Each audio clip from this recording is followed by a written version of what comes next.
Joe and Sharon Rudy. I slept on their couch 3-4 nights a week for about a month and a half. Finally, they were threatened that they would burn our apartment complex down unless I got out. Bear Bryant walked up to me and paid me a compliment. 1967. And he said to the group, "This is just the kind of nigger boy that we need."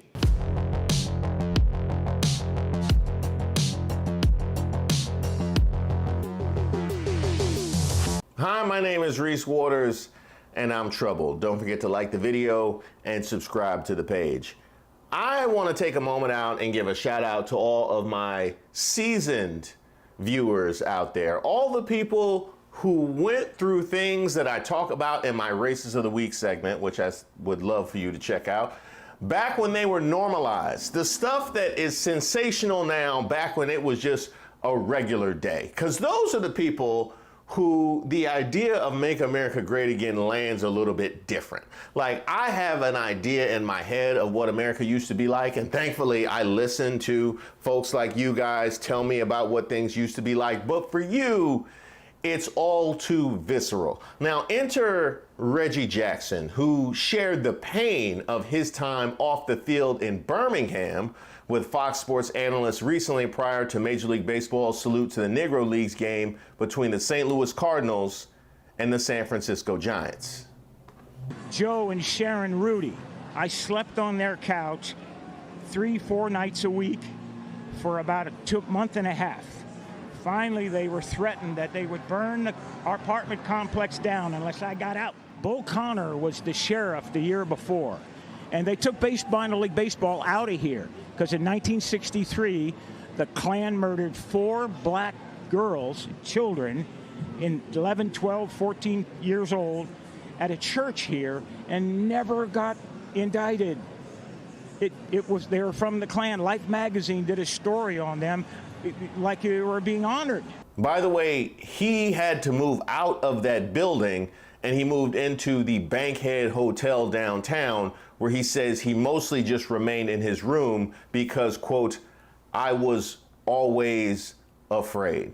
I also want to give a shout out to the whole production staff for letting that entire thing breathe. I have no idea how much of that they knew was going to come or how real Reggie Jackson was going to keep it. But shout out to them for letting that moment happen. And yes, that is something that a great many people need to hear about the reality of Make America Great Again. It's not just that you're enabling and encouraging the kind of behavior we used to engage in, but all of a sudden you're taking off the guardrails to where that becomes normalized. That is what America needs to see and hear. Also, I would like to give a shout out to the allies that he mentioned, Joe Rudy, Raleigh Fingers, Dave Duncan, all the people that he gave a shout out to. I actually had an idea of doing a video series on allies, people that haven't gotten the credit for standing up for us, standing up for black rights, standing up for disenfranchised communities, something that I might do, but shout out to them. It also occurred to me too, Reggie Jackson was a guy, I remember being a kid and having a Reggie Jackson candy bar. I remember having a Reggie Jackson candy bar. We used to get them at school. They used to have them at the convenience store. Reggie Jackson was a guy who played when I was alive. And this is what he went through. I walked into restaurants and they would point at me and said, "The can't eat here." I would go to a hotel and they say, "The can't stay here." We went to Charlie Finley's country club for a welcome home dinner and they pointed me out with the N-word. "He can't come in here." If this is what Reggie Jackson went through, a man who played when I was alive, can you imagine what Willie Mays, God rest his soul, went through? Can you imagine what he went through? Can you imagine what Hank Aaron, chasing Babe Ruth, went through? And of course, Jackie Robinson. I mean, I don't think anybody could compare to the treatment that Jackie Robinson went through. By the way, there was more. He also spoke about legendary Alabama Crimson Tide coach Paul Bear Bryant, whose son was the A's general manager, being in the stands the day he hit a few triples. After the game, Jackson said the Alabama coach came into the locker room and spoke with him. I'd hit 2 triples in the game, and I could run like a deer. And Bear Bryant walked up to me and paid me a compliment. 1967. And he said to the group, "This is just the kind of nigger boy that we need in order to compete with Bo, Woody, Ara, and Johnny." He meant it as a compliment. He said, "If we don't get one of these, we're not going to be able to compete with them." And about a few months later, USC came here with Sam Cunningham and beat Alabama 42-10. That was the most impactful thing that happened to me. Now here's what's so wild about that story. He wasn't even angry. He wasn't even angry. He even maintained a relationship with Bryant because that was normalized at the time. He continued saying, "I got called up to the major leagues and Bear Bryant came up to Chicago and watched me play my first game. 21 years later, when I retired, I played my last game in Chicago and Bear Bryant came to see me play my last game." That friendship lasted until he passed, but that was the most impactful thing that happened to me in Rickwood Field. So yes, a day that he remembers fondly was one in which that happened. I can only imagine, and yes, that is the true nature of Making America Great Again, going back to a time where something like that can happen in a day that you remember fondly. Another thing that I found so fascinating is that throughout this process, Reggie Jackson actually expressed a ton of gratitude. He expressed gratitude for his teammates, all the people that supported him. He expressed gratitude for his allies. He expressed gratitude for his family and all the people that helped him persevere in the face of all of this. He actually emerged from this and is actually telling these stories because he thinks they need to be heard, but also to express how far he's come and how far we have come, and saying he doesn't want to go back to a place like that. And I can only imagine, having gone through that, how I might come out on the other end. And it makes me think about all of the athletes, all the people that are in the public eye. They don't have to be athletes, but all the people that are in the public eye who have gone through things like this and are forced to answer for not being so open and jovial and happy. People like Kareem Abdul-Jabbar and Elgin Baylor, thinking about the things that they went through and the things that they experienced, and having to deal with a media tell them, "Why don't you smile more? What's your problem?" Knowing that they're not equipped to actually hear what your problem is. And this is just folks that are in the public eye, in the public space. I opened up talking about viewers who went through things like this and giving you guys a shout out. And I want to do it again because you have to navigate life now on the back end of having experienced all of those things. We talk about the trauma that we go through growing up. I talk about trauma I had to deal with, undoing, being bused to a different part of the county and going to, an all-white class and all that. All the stuff that you guys went through, for you to emerge from that and be functional human beings, for you to emerge from that and have open hearts and be as loving as so many of you guys have been, is amazing. So I want to give a shout out to all of the OGs and all of the aunties and all of the grandmas, all you guys out there. Much love, and thank you guys for paving the way. We need to hear stories like this. So shout out to Reggie Jackson as well. Don't forget to like the video and subscribe to the page. There'll be more when that came from.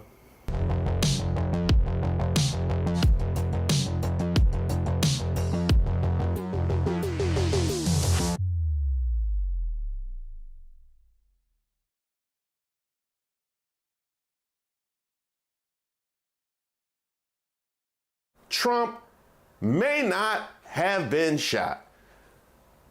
Let's dig in.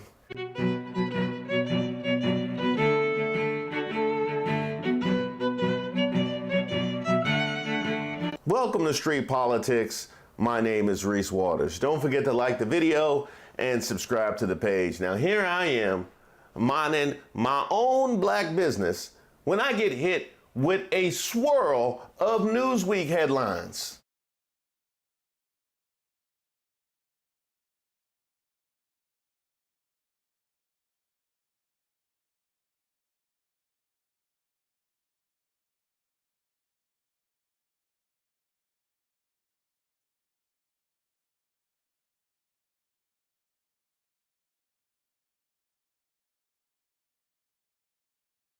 Y'all okay over there?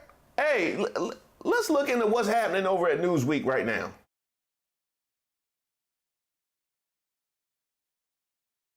I ain't never ever known Newsweek to move like this. I've never even seen Newsweek in a black household, but the headliner was this one.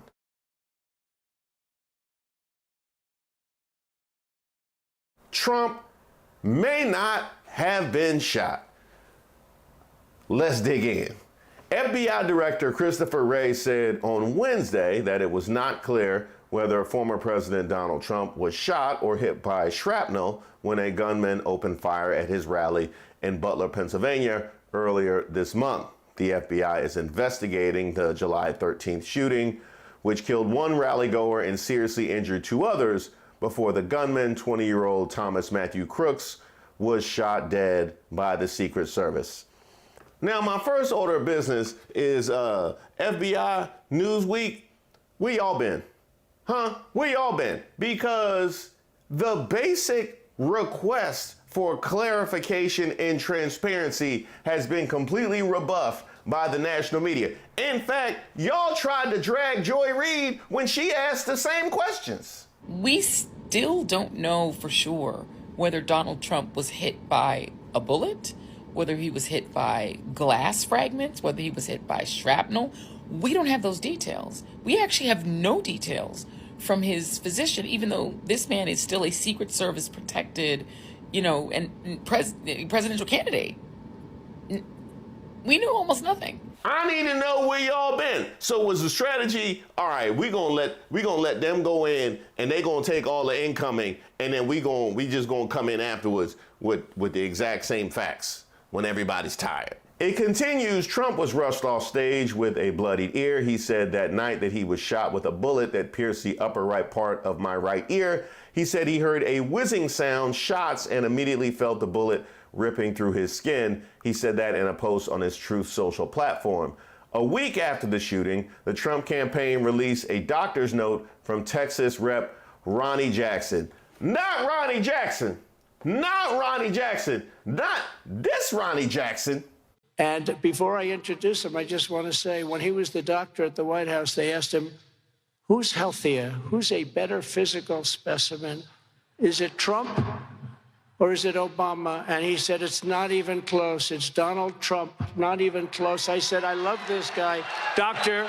Ronnie Jackson. But anyway, now he talks. But they asked Doc Ronnie, who's better, Barack Hussein, Obama? Remember Rush Limbaugh? He used to go, Barack Hussein, Obama.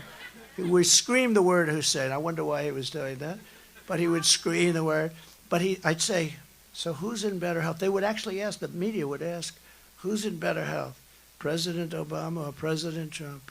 And he would say, President Trump, 100%. In fact, he said if he didn't eat so much junk food, he'd be around for 200 years.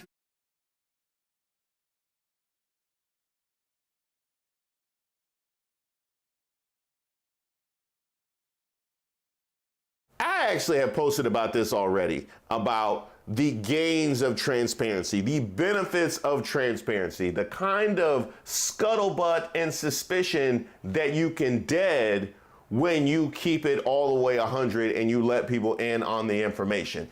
What part of transparency is giving me a doctor's note from Ronnie Jackson, like you need to get Trump back into the daycare? Look, I am somebody that is a parent of a small child, and those that are a parent of older children should know this even better than I do. Your children all have friends that you don't necessarily trust. You know what I mean? They all have friends where if that's their alibi, you know you need to dig into that a little bit further. That friend is Ronnie Jackson. If there is anybody who you should not be giving us a doctor's note from in order to settle down suspicion, it's Ronnie Jackson. Dr. Ronnie Jackson was demoted by the Navy because a Pentagon Inspector General report found that he had been taking sedatives while providing medical care to 2 U.S. presidents. Ronnie Jackson's nomination is threatened by a series of allegations, including abusive behavior towards staff, excessive drinking on the job, and improperly dispensing medications. If I asked my son where he was last night and he told me he was out with Ronnie Jackson, I don't care where he said they was at. He grounded. He grounded. No, because I know it wasn't nothing good. You was with Ronnie Jackson. I know it wasn't nothing good.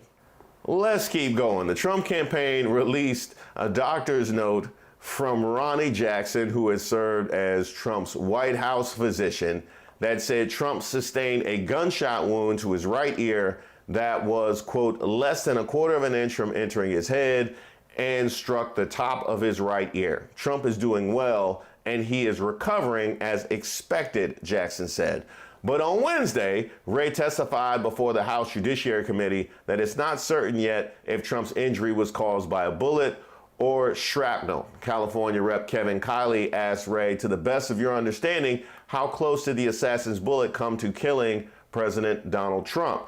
Wray replied that his understanding was that either a bullet or a piece of shrapnel is what grazed Trump's ear. Later in the hearing, Jim Jordan, oh, here we go. Here we go. Has there ever been a story where Jim Jordan enters and it goes to a better place? I don't think it ever has. I really don't think it ever has. If Jim Jordan was in Aladdin, Jafar would have won. Later in the hearing, Jim Jordan, the committee chairman, asked Wray if all 8 bullets fired by the gunman had been accounted for. Quote, we obviously know that Mr. Comparator lost his life. 2 other rally-goers were injured, seriously injured, and then the one that hit President Trump. Does that account for whether some of these individuals hit multiple times? Where did all 8 bullets go is my question. Wray said he didn't have that information to hand, adding, as I said, I think with respect to President Trump, there's some question about whether or not a bullet or shrapnel that hit his ear. Jim Jordan tried it. He really did. He really tried it. The man already told you that he not gonna confirm that it was a bullet that hit the ear, and you just gonna slide it into the question. Injured, and then the one that hit President Trump. Does that account for, were some of these individuals hit multiple times? Where did all 8 bullets go, is I guess my question. I don't have that in front of me. I'm happy to circle back and get that to you. It's assuming we have that information yet. As I said, I think with respect to former President Trump, there's some question about whether or not it's a bullet or shrapnel that that hit his ear. So it's conceivable. Although, as I sit here right now, I don't know whether that bullet, in addition to causing the grazing, could have also landed somewhere else. But I believe we've accounted for all of the shots and the cartridges. So let us get that. It's my understanding that the very first one was the one that hit the president. Is that the very first shot, or is that not accurate? I don't, as I sit here right now, I don't know the answer to that. I believe we know the answer to that. I just don't have it in front of me. Okay. Hi, welcome home, dear. Now that we have established that it's okay for me to go on a golf trip with my buddies for the next 6 days while I won't be answering my phone, what should we do for dinner tonight? He really tried it. You just thought we wasn't going to notice that you slid that into the question, even though we have video footage of all of this? Quote, so it's conceivable as I sit here right now, I don't know whether that bullet, in addition to, causing the grazing, could have also landed somewhere else, but I believe we've accounted for all of the shots in the cartridges, end quote. The Trump campaign has been contacted for comment via email. The FBI was not involved in security for the rally and so has not received the same level of scrutiny as the Secret Service. Kimberly Cheadle resigned as the agency's director on Tuesday, a day after she was grilled by lawmakers about the assassination attempt. In an email to staff, she said she takes full responsibility for the security lapse that led to the shooting. Wray on Wednesday said the FBI would work tirelessly to get to the bottom of what happened. Then it said, it says update 11 a.m. The headline has changed. What What y'all change the headline to?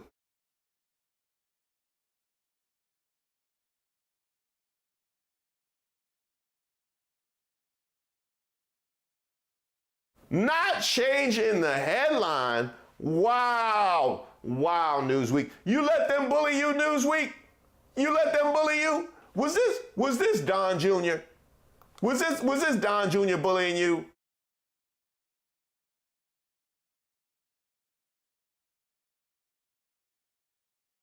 That was silly, Newsweek. Don't let Don Jr. bully you. He need to make up his mind. He need to make up his mind who is the most embarrassing. Because one minute CNN is the most embarrassing, then it's MSNBC, and then it's Washington Post. Then the next week it's the New York Times, then it's the WB, then it's UPN, then it's Ebony, and then it's Jet. I mean, come on, he always calling somebody the most embarrassing when, let's be honest, we all know that UPN was the most embarrassing.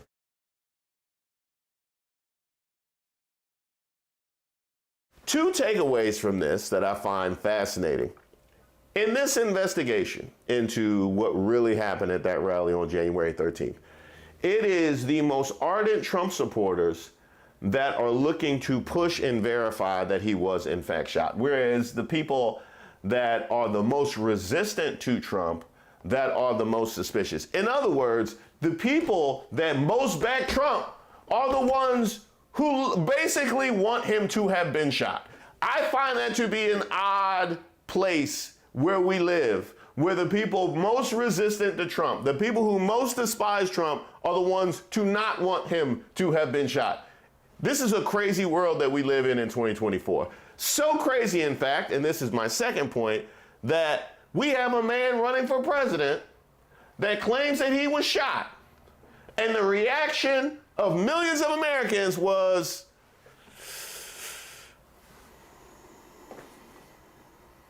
let's verify that. Yeah, let's look into that.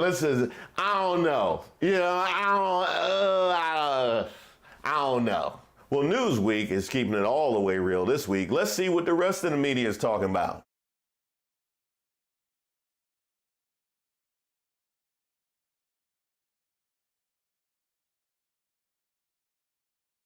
All right, CNN, I see you. Y'all trying to make up for Van Jones crying again.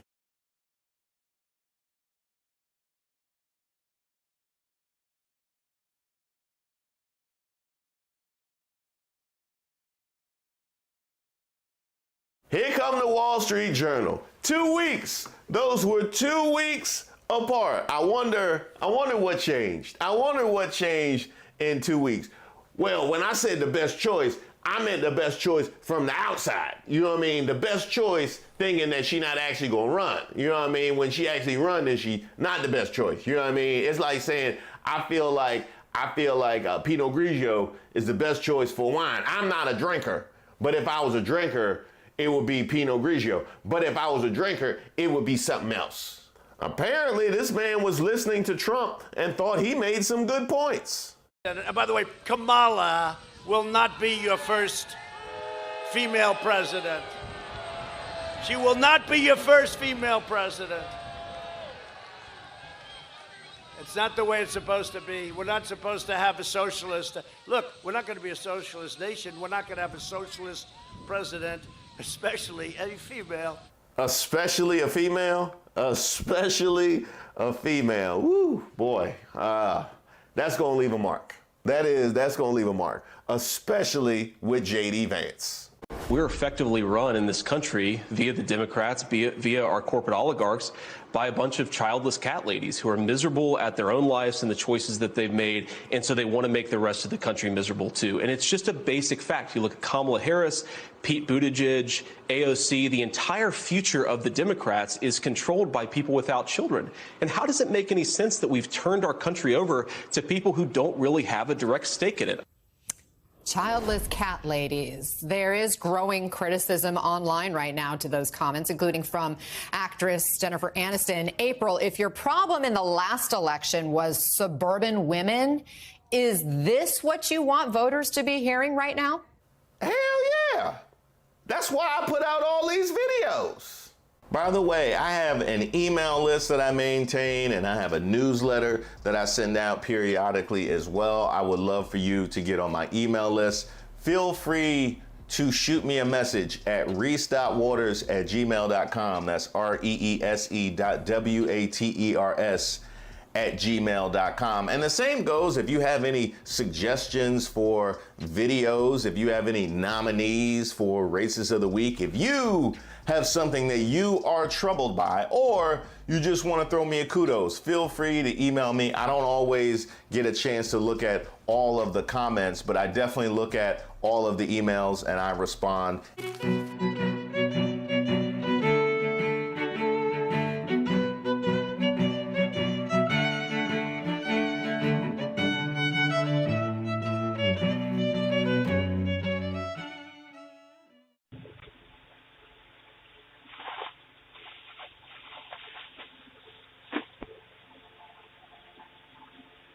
Here's your food.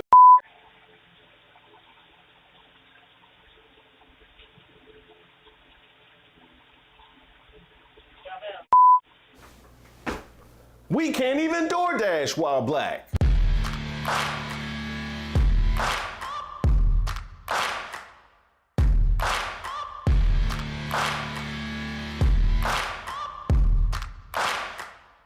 Welcome to Racist of the Week. Don't forget to like the video and subscribe to the page. My name is Reese Waters. Now, this is where we expose the stupidity and hypocrisy of discrimination in hopes we can build a more perfect union and also laugh. As usual, I would like to thank today's sponsor, Racism. And definitely leave me any possible suggestions for future nominees in the comments.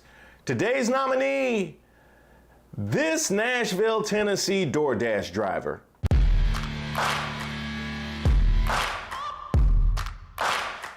Now, we've heard of driving while black, walking while black, jogging while black, biking while black. So it's no wonder sometimes it's just easier not to leave the house while black. But now even DoorDash is a problem.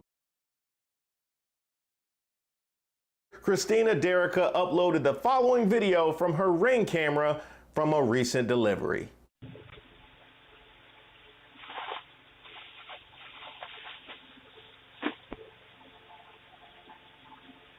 Here's your food, nigger.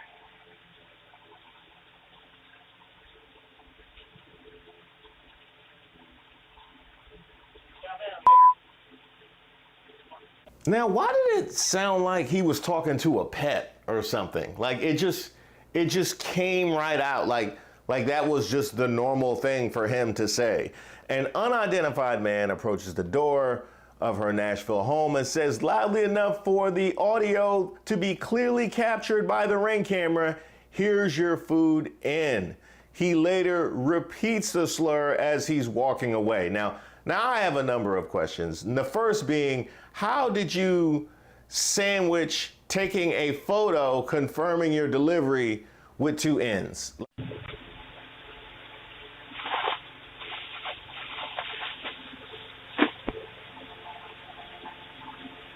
Here's your food.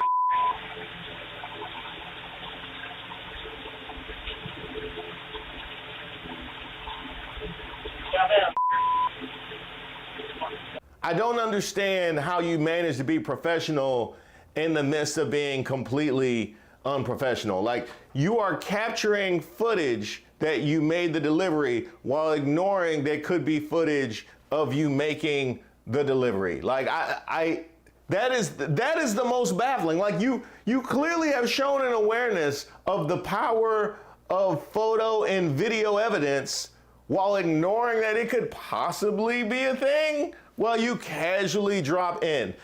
Turn this on. Turn it on! Also wondering why you clearly hold her responsible for whatever ails you. What exactly is the problem, Mr. DoorDash? And also, did you just happen to look at the photo and notice that it was an in? Like, did you know it was an in the whole way that you were driving and you just built up and you just couldn't take it anymore? Because it didn't sound like it. It sounded like you had more than enough time to know that you were delivering it to an end, and you just had to make sure that you knew that she knew that you knew that she was an N? Why? Why? Why? Why? Why? She also, by the way, after all of this, because apparently she had as many questions as I had, she called out the company in an additional post saying to fire him immediately. Well, in a letter Derica also posted to her TikTok, DoorDash confirmed that the driver had been fired and apologized for the incident. So I guess that's Uber Eats' problem now. Yeah, that's gonna be on Uber Eats. It's gonna be a rise and slurs over on Uber Eats, and we know who is to blame. They continued, DoorDash did, saying, please know that the type of behavior you described has no place on the DoorDash platform or anywhere else and is a violation of our safety policies. I want to assure you that we have investigated this incident and taken appropriate action by removing this dasher from the platform. That is right. That dasher apparently will have a very bright future on Airbnb, where that kind of thing is tolerated.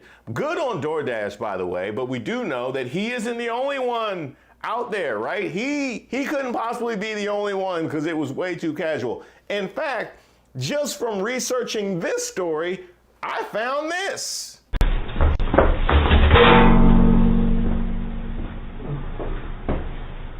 Where's your shit? Where's your shit? Come get it.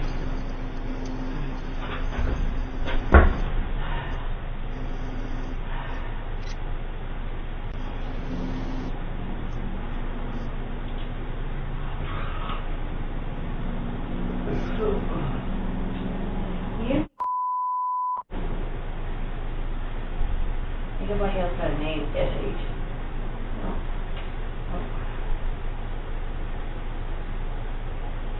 S.H.B.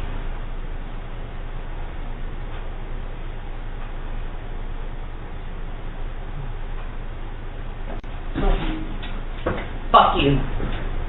Whereas the first gentleman was the casual, detached racist, this is the other end of the spectrum. This is the emotional racist, somebody who clearly either holds this end or maybe all ends responsible for her lot in life, which is as sensible as her just laying down in somebody else's stairwell was, I suppose.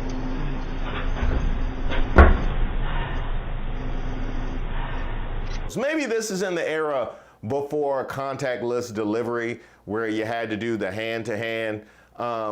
In which case, were you just going to be on the ground when she came outside? Was that it? I mean, it's a weird way to present yourself to somebody who you consider yourself better than, to just be on the ground in the stairwell. I mean, were you waiting for her to hear you saying in? Were you waiting for hands and feet?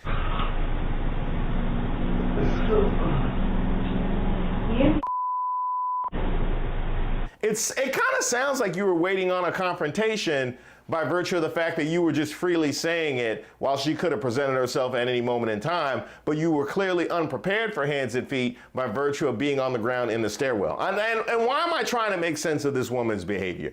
Actually mad that she didn't want to come out. Like, what were you going to do? Just be there lurking in the stairwell? After years of discrimination, we do have cameras, as the first gentleman found out, and as you also found out, as she was also promptly fired and probably replaced by the first guy. Actually, now that I mention it, it's kind of like a circle of life, like circle of races kind of thing. You can only discriminate for so long before we decide to use photo and video evidence to our advantage. Now, the takeaway for us is even food delivery is treacherous for black people in 2024. Now, fortunately, these two were too dumb to stay undercover, but it is a very good reminder that we have to be vigilant. And it's one of those extra things in our backpack of luggage and baggage that we have to carry around with us all the time, is if we are in an establishment and they're serving food or drink and the attitude is a little bit off,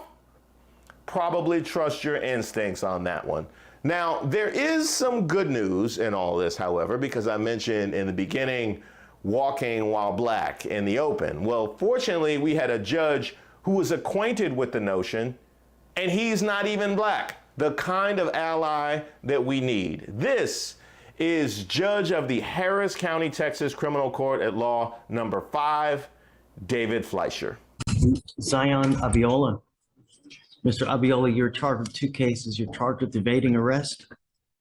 You're also charged with unlawful carrying of a weapon. On both of those cases, you're facing up to a year in jail and or a $4,000 fine. We're going to do probable cause. You have the right to remain silent. Anything you say can or will be used against you.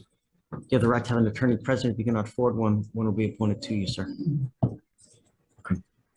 Judge, on May 30th, 2024, officers observed 2 black males walking out of Bedford Place Homeowner Association Park, which is closed after sunset. Officers made contact with the defendant and another male who advised they did not know the park was closed.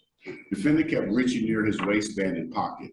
Officers attempted to conduct a Terry frisk on the defendant, resulting in the defendant running. Foot pursuit lasted approximately 25 to 30 yards. While running, a black handgun fell from the defendant's waist area. Defendant stated the gun belonged to his mother. Officers recovered a Glock 23, loaded with 1 bullet in the chamber and 7 in the magazine. 15 additional bullets were found inside defendant's book bag, and an extra magazine containing 18 bullets, a total of 41 bullets. Defendant's father arrived on scene and stated the defendant's mother is the one who purchased the weapon for the defendant.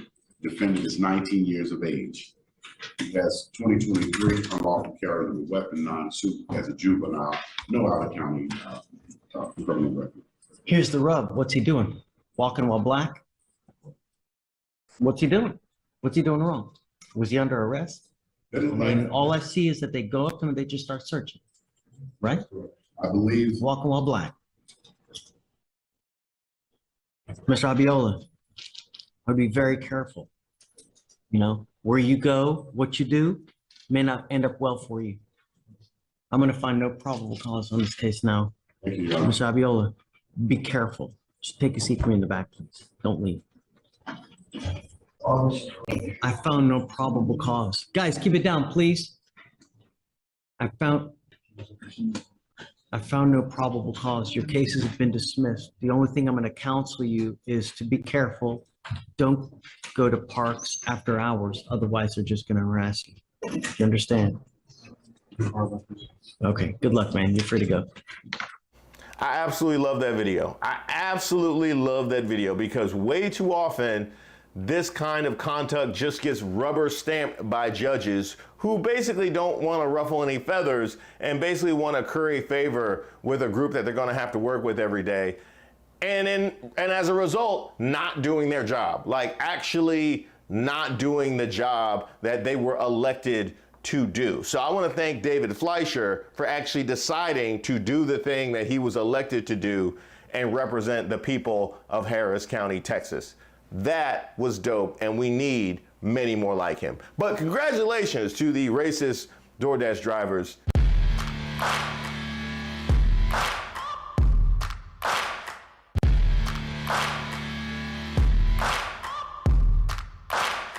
You are our Racist of the Week. And as always, if you see somebody that you would like to nominate, go ahead and leave it in the comments. You can email me at reese.waters@gmail.com. And be sure to subscribe to the page to make sure you get notified when the next video drops.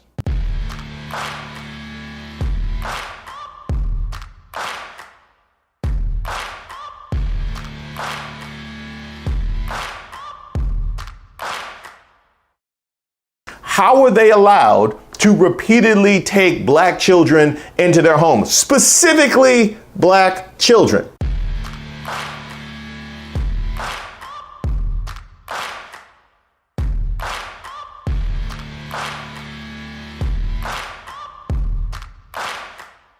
Welcome to Racist of the Week. My name is Reese Waters. Now, typically, this is where we expose the stupidity and hypocrisy of discrimination in hopes we could build a more perfect union and also laugh. But today is a little bit different because ain't nothing funny about this. As usual, I would like to thank today's sponsor, Racism, and don't forget to like and subscribe to the page, and definitely leave me any possible suggestions for nominees in the comments.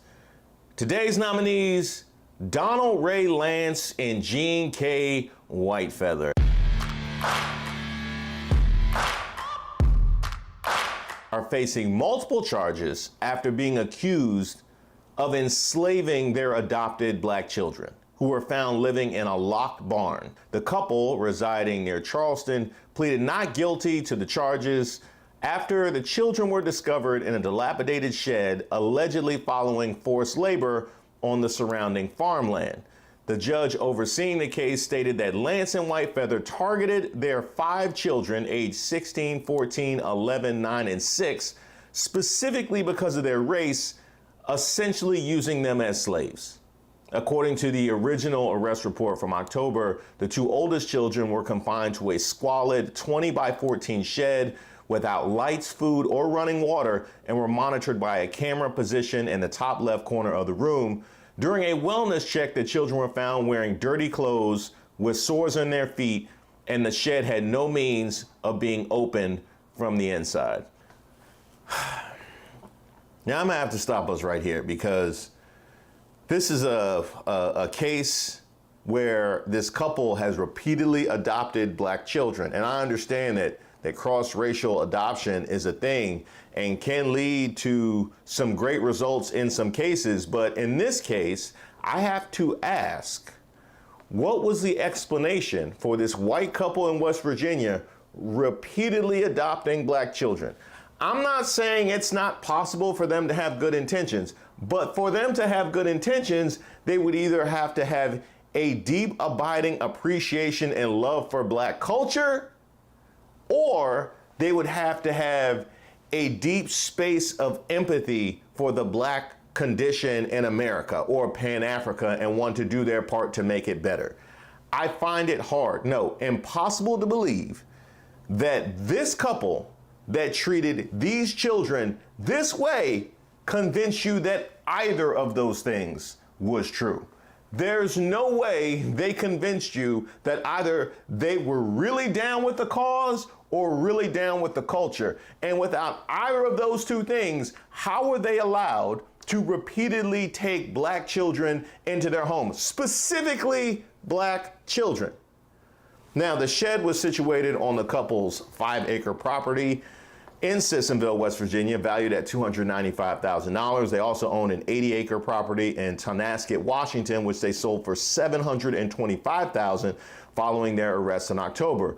Whitefeather described the shed as a, quote, teenage clubhouse and denied that the children were held against their will, asserting that the children who were homeschooled actually liked the shed. However, the teenage girl told deputies they had been locked inside for approximately 12 hours and were last given food at 6 a.m. And at this point, I'm also going to need a public questioning, not only of them, but of loved ones. You want to tell me that a shed that had been locked from the inside, that they claim they were in for 12 hours and were last given food at 6 a.m. was a teenage clubhouse?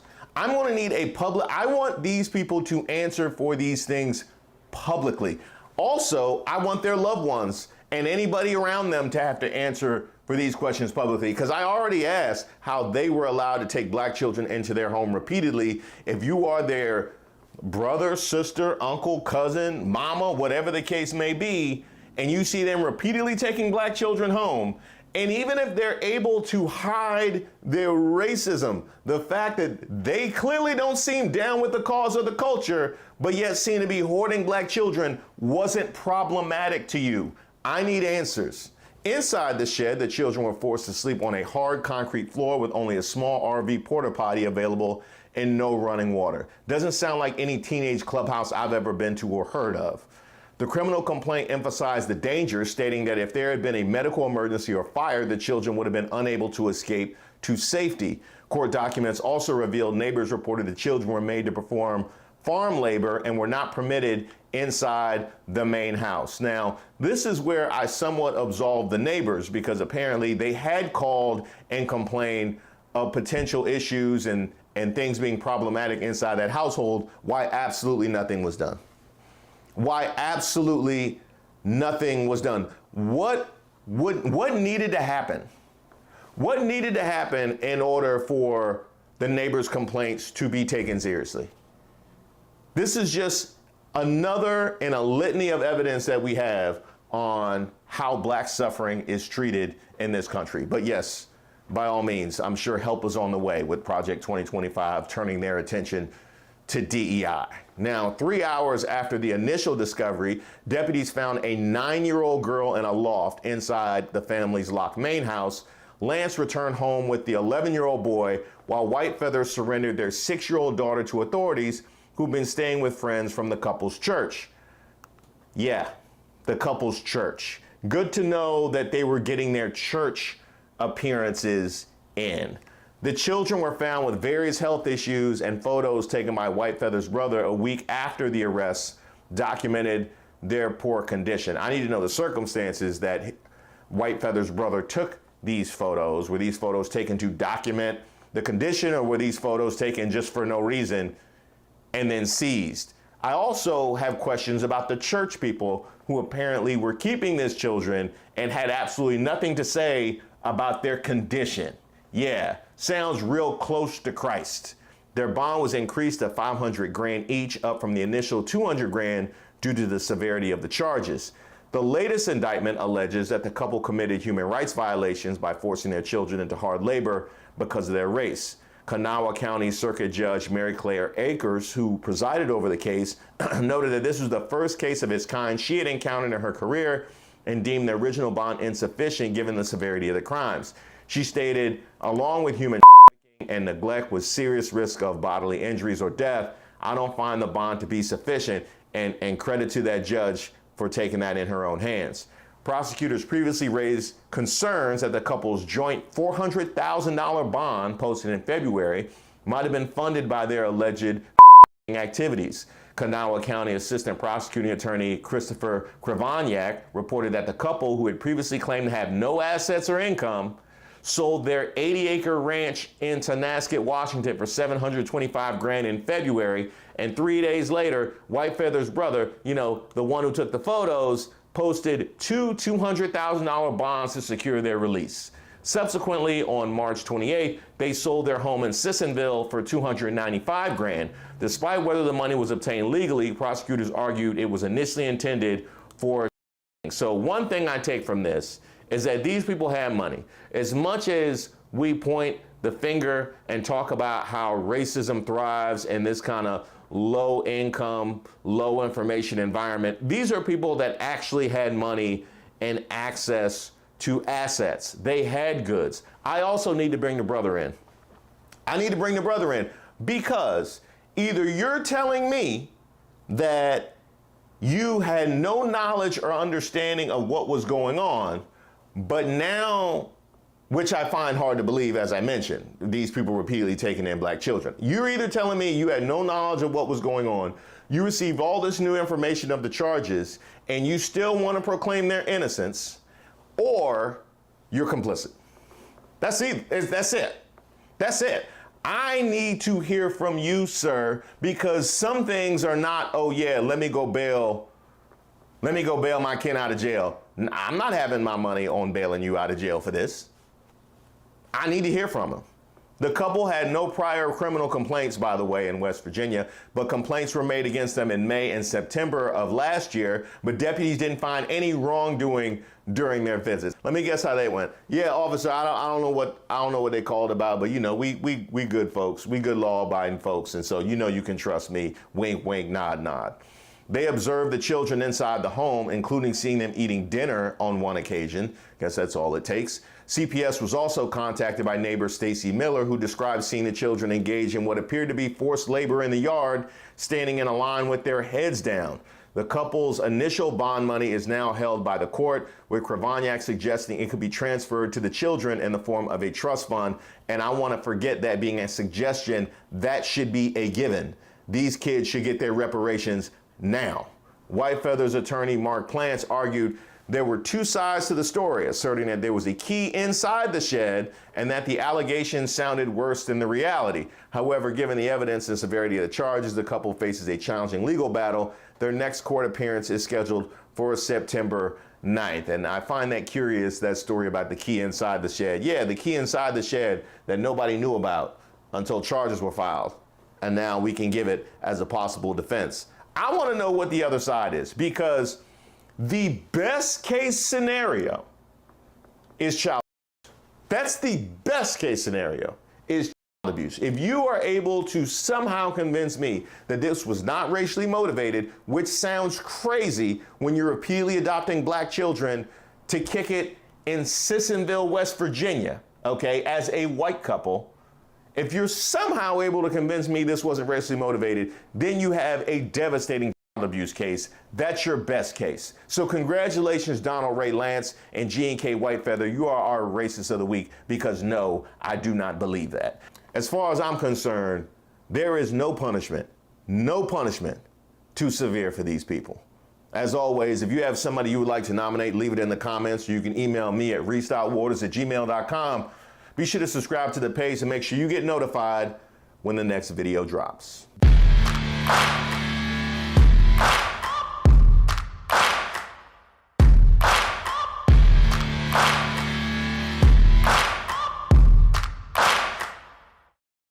It's one thing if the RNC does it and are sleaze bags about, lying about what's actually happening with their cheap fakes. It's quite another when the New York Post does it. I gotta disagree. You put some respect on the New York Post's name. They have a proven track record of being just as big as sleaze bags.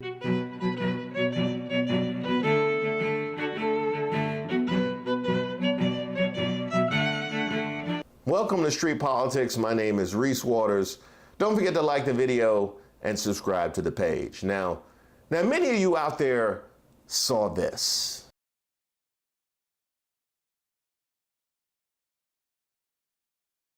What you have here is a newspaper headline with a community note from Twitter. Now, those of you that are not acquainted with Twitter or X, and congratulations to those of you out there, I'm sure you're living much happier lives. Community notes are something that they add to the craziest, most insane stuff to make sure that people don't think that it's actually accurate or true. Some of the most unhinged rants, they add a community note so people aren't misled.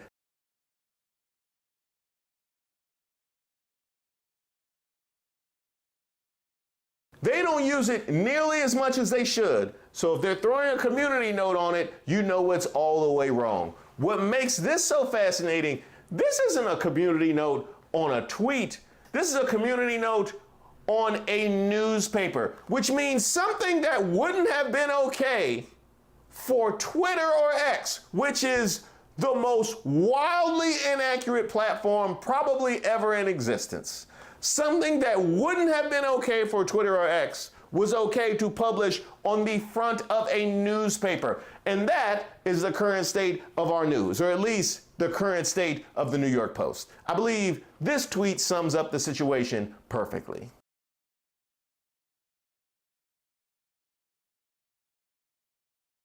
Yes, there are more errors than things that are true. That is a fact. No community note needed.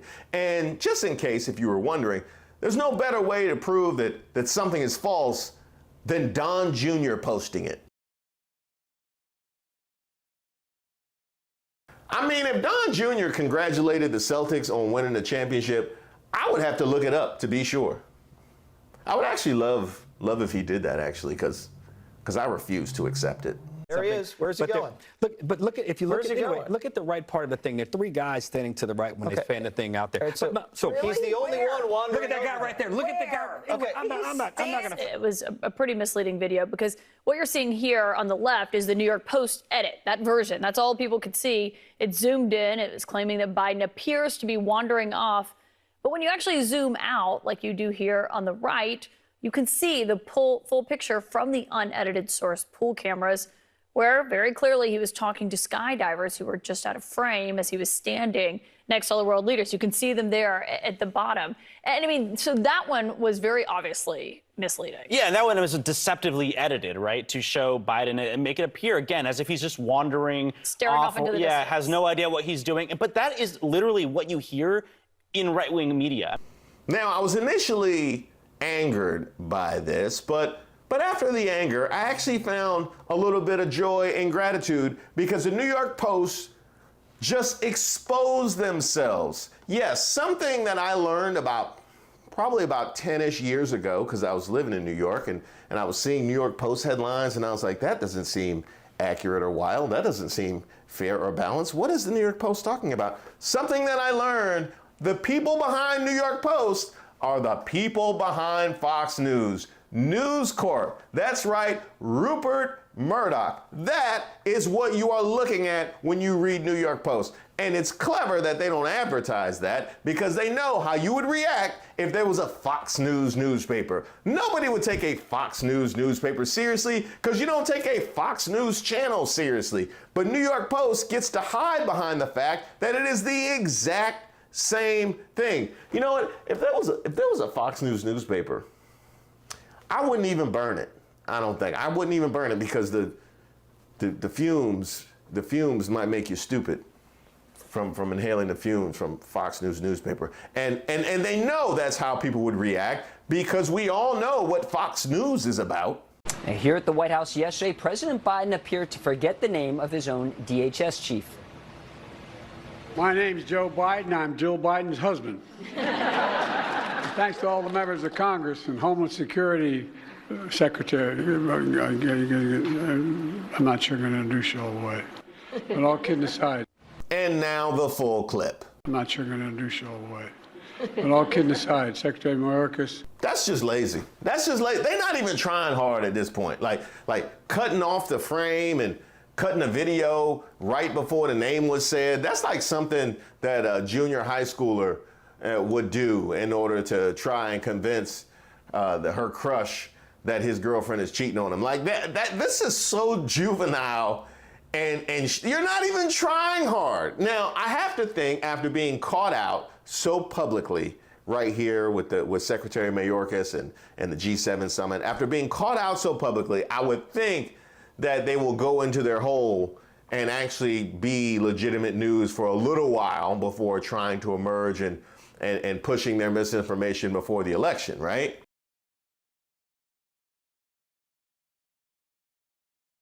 The incident comes after Biden appeared to wander off at the G7 summit in Italy last week. Former President Trump reacting to that video saying, quote, "Is this really who you want to be your president?" Meanwhile, Wow. Immediately. And what really happened?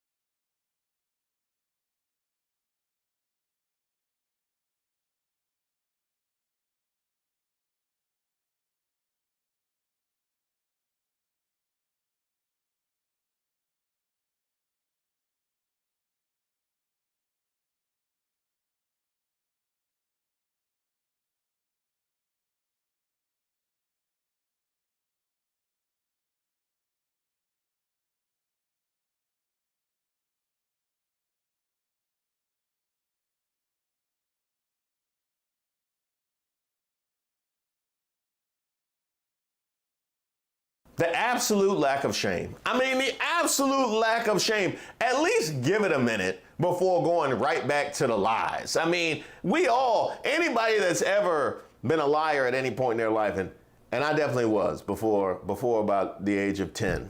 Anything I said between 5 and 10 was dubious at best. But even then, I knew you gotta go back to the truth to establish some credibility for those lies to go ahead and be effective. If you are just known as a liar, it's no fun. Like it takes all of the fun out of it. And that is where you're at. We don't even expect truth from you at this point. New York Post / Fox News newspaper. Now, there are so many examples of this, but obviously I want you guys to all live full lives.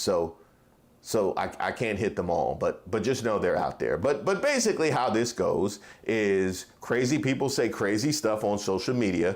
Outlets like the New York Post and Fox News will pick it up because they are not beyond saying crazy stuff and absolutely have no obligation to fact check whatsoever.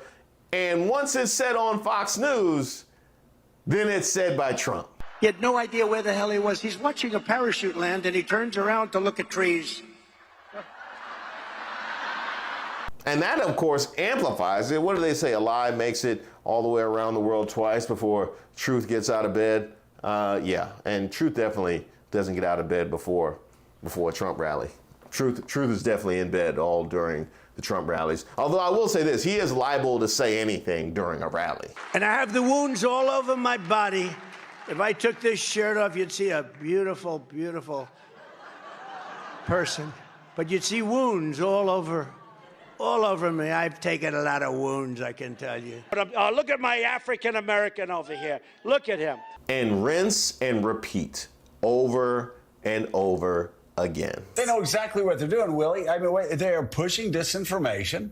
They are taking a page. Look at it. Talking to the guys that came in parachuting and then being called over for a group shot. But they know exactly what they're doing, and that we've seen it now. These cheap fakes that the RNC keep pushing, and the RNC are pushing the cheap fakes. Well, you know, it's the pickup by news organizations. Look, gives a thumbs up to the troops, which is actually. It's just like on D-Day when they acted like he was just meandering off the stage and they cut out him shaking hands with members of the troops, just like what Macron was doing. So, you know, it's one thing if the RNC does it and are sleaze bags about, you know, lying about what's actually happening with their cheap fakes. It's quite another when the New York Post does it.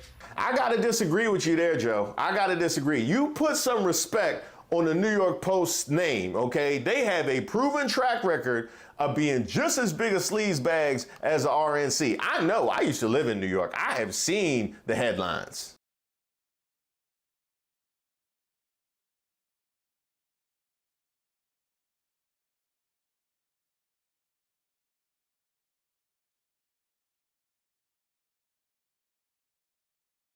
Matter of fact, the RNC used to be semi-respectable. You know, back when they had Michael Steele in them. They are new to these trash streets ever since, Ronna Romney,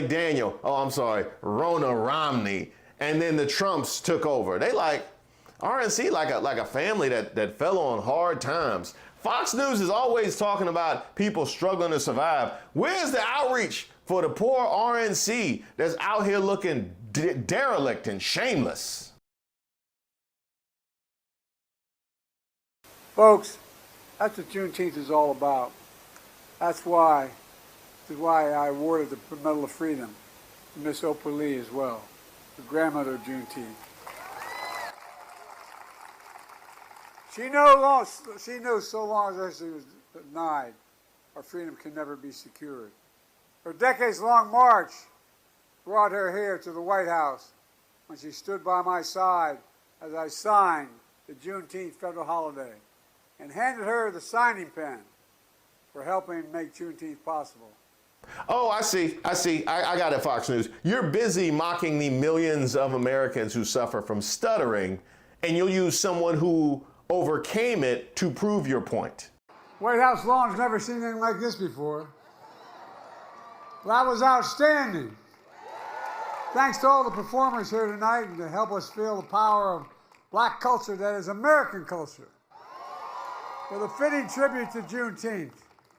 You know, I was proud to have made Juneteenth a federal holiday.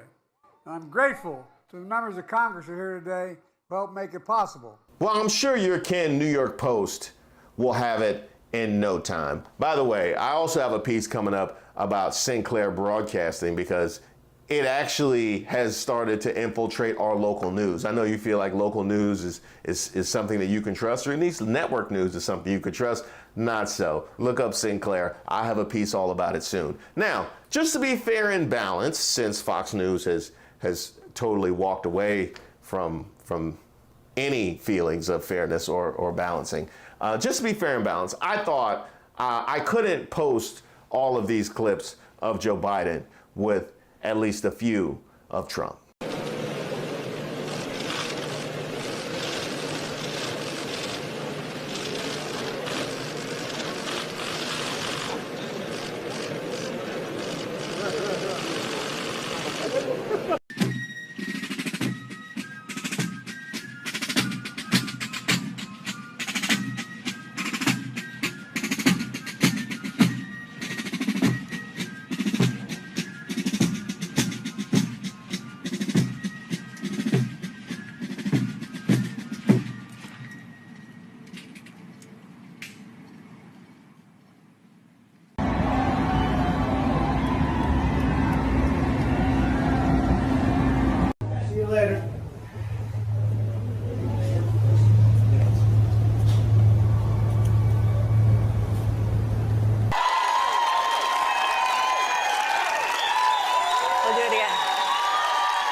you, everybody. President,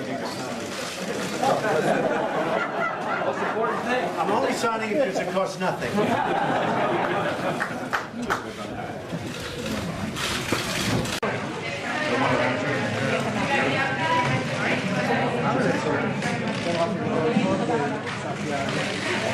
Were you trying to tell the Justice Department to grant immunity to Michael Flynn? Certainly. Is that your intention, Mr. President? Thank you, President. President, is that your intention, Mr. President? Is that your intention, sir?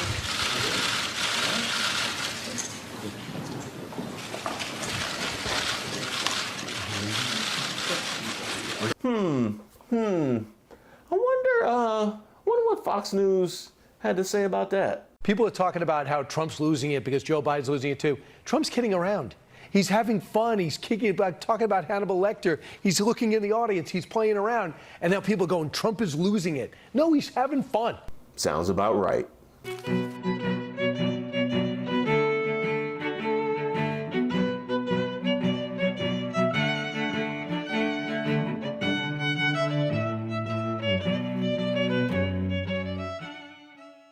And pull your pants up. No, I mean to you, Mark Robinson, pull your pants up because that suit could fit two of you.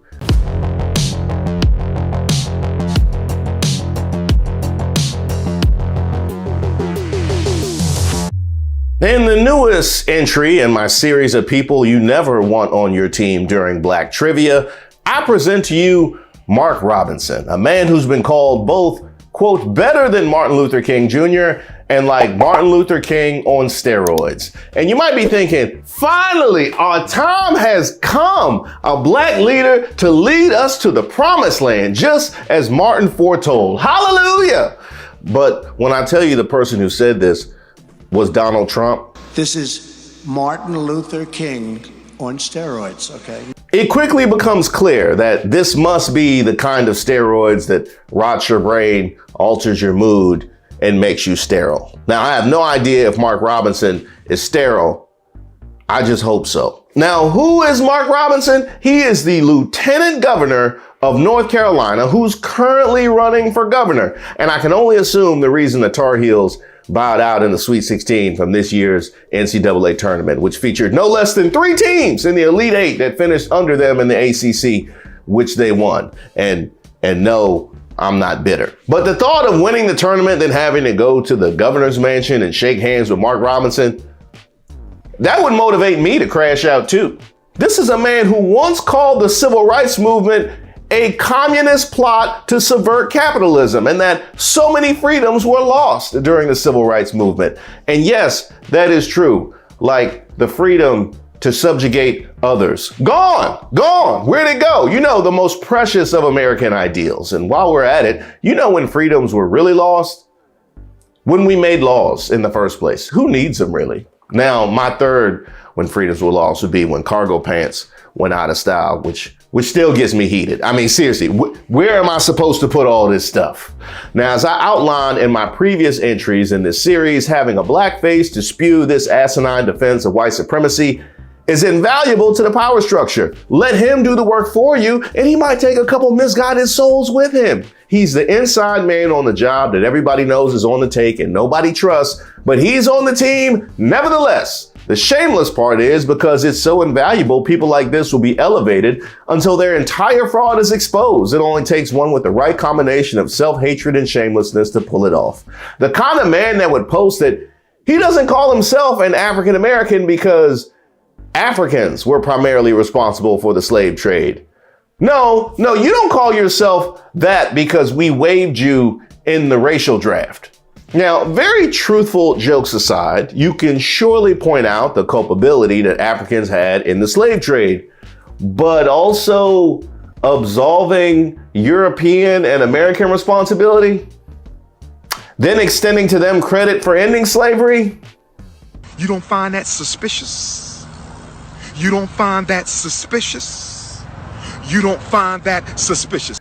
Besides, you're in North Carolina. I just came from there. Some people still have Confederate flags up. What mental gymnastics do you do when you see that? No, see, the stars and bars is just presenting the fact that everybody could be a star. See, if you climb the ladder of the bars on the Confederate flag, you can become a star. That is how you pull yourself up by your bootstraps, okay? If we get more fathers in the home to help them pull themselves up by their bootstraps and get the culture situated, then we could climb up the bars to get to the stars. I expect better from North Carolina, the nation's most military-friendly state. Really? Is that what we going with? I almost crashed my car when I saw that. I mean, that was really the best you could come up with.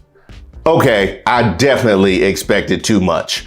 But Mark Robinson, though, Mark Robinson, he is an anti-black all-star. Attack our music? Check. Back in 2017 on Facebook, he wrote, "Person, Beyonce is a role model. Me, the only person that butt-shaking, devil-worshipping skank is a role model to is people who want a fast track to hell. Only in 2024 do you get political points for sounding like 60s parents. That's the devil's music. And pull your pants up." No, I mean to you, Mark Robinson, pull your pants up because that suit could fit two of you. Meanwhile, Sam Smith and Kim Petras did this. But Beyonce was the problem. I think I know exactly what about Beyonce was the problem. Attack our movies? Check. Robinson wrote that a satanic Marxist had made the movie Black Panther based on a comic book hero created by an agnostic Jew to pull shekels out of black people's pockets. Attack our politicians? Check. Robinson has repeatedly referred to Michelle Obama as a man, claiming she speaks ghetto, and you know how that goes over when black people call other black people ghetto in front of white people. Oh, Candace Owens was proud of that one. Yeah, her edges bowed. Referred to Michelle Obama as a man, claiming she speaks ghetto and Wookiee, and said that she emanates, quote, the stench of human waste. Meanwhile, Vice President Kamala Harris is a joke, a nitwit, and a leftist idiot who supports the right to murder the unborn. Now, the best defense that I can offer Mark Robinson, he doesn't just hate black people. He hates everybody that they tell him to, which is why you frequently quoted Hitler, referred to LGBTQ people as filth, and depicted Muslims as terrorists. Pretty much, if you're not on QAnon, Mark Robinson hates you. But ultimately, everybody needs a Heisman moment. That one shining memory that everybody will take with them and never forget what separates you from everybody else and common sense. And you, Mark Robinson, have the 2021 North Carolina Republican Party convention when you told a bunch of white people that black people owed reparations for slavery. Oh, they clapped and they clapped. You know what? You're right, Mark. I do owe my ancestors who fought for me to have a better life. But what that got to do with the money, Mark? I'm confused. What does that have to do with the money? See, when you fight and sacrifice for a better life for your kids and kin, you still get paid for the work that you do. And guess what? If you didn't, they're going to try and get it. Is that how you've been operating, Mark? You owe somebody money, and then if their estate tries to get it, he sacrificed and fought for you. It's you who owes. Then again, I'm sure you're sacrificing and fighting for your family right now. So apparently, Mark Robinson, we don't have to pay you, ever. I'm sorry. No, we ain't got it. No, you know what? It's your kin who owes you, Mark Robinson. Let them make this right for you. Now, by the way, on the way to making this video, in the process of making this video, I did a little bit of research into the economics of slavery and reparations, and I was fascinated by what I found. In 1860, the enslaved population was valued at over $3 billion. In 1860, more than the railroads and factories combined. This was according to the Brookings Institution. So I had an idea, because I was going to go all the way left down that rabbit hole, but that's a whole separate video. I just want to have a nice little bow on dragging Mark Robinson to the white meat, and I want to focus on that one on a different video. So stay tuned for that, because I want to get into reparations and the economics of slavery. Stay tuned for that video. Also, I'm going to start a mailbag series, because I see a lot of questions that you guys have in the comments all the time, and I don't always get a chance to get to them. So I'm like, why don't I just make a video and answer you guys' questions? You can put questions in the comments, but the best way to send your questions to me is to email me. I answer my emails. I have an email list. I send out a newsletter. you send me an email. That is the best way to get your questions to me. So send your email to reese.waters@gmail.com. Again, that's reese.waters@gmail.com. And don't forget to subscribe so you get the next video when it drops. Unless you're Mark Robinson, I don't want you watching nothing. No, because you're gonna find a way to make it weird. You're gonna find a way to make it weird. I wouldn't even want you to watch it because you might learn something, because you're gonna learn the wrong thing.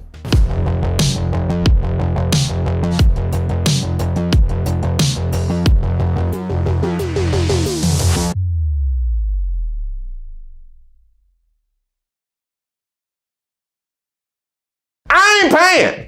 No, I ain't paying. Why am I still paying?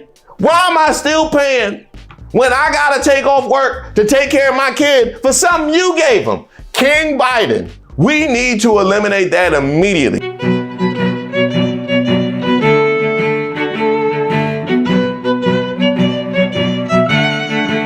Welcome to Street Politics. My name is Reese Waters. Don't forget to like the video and subscribe to the page.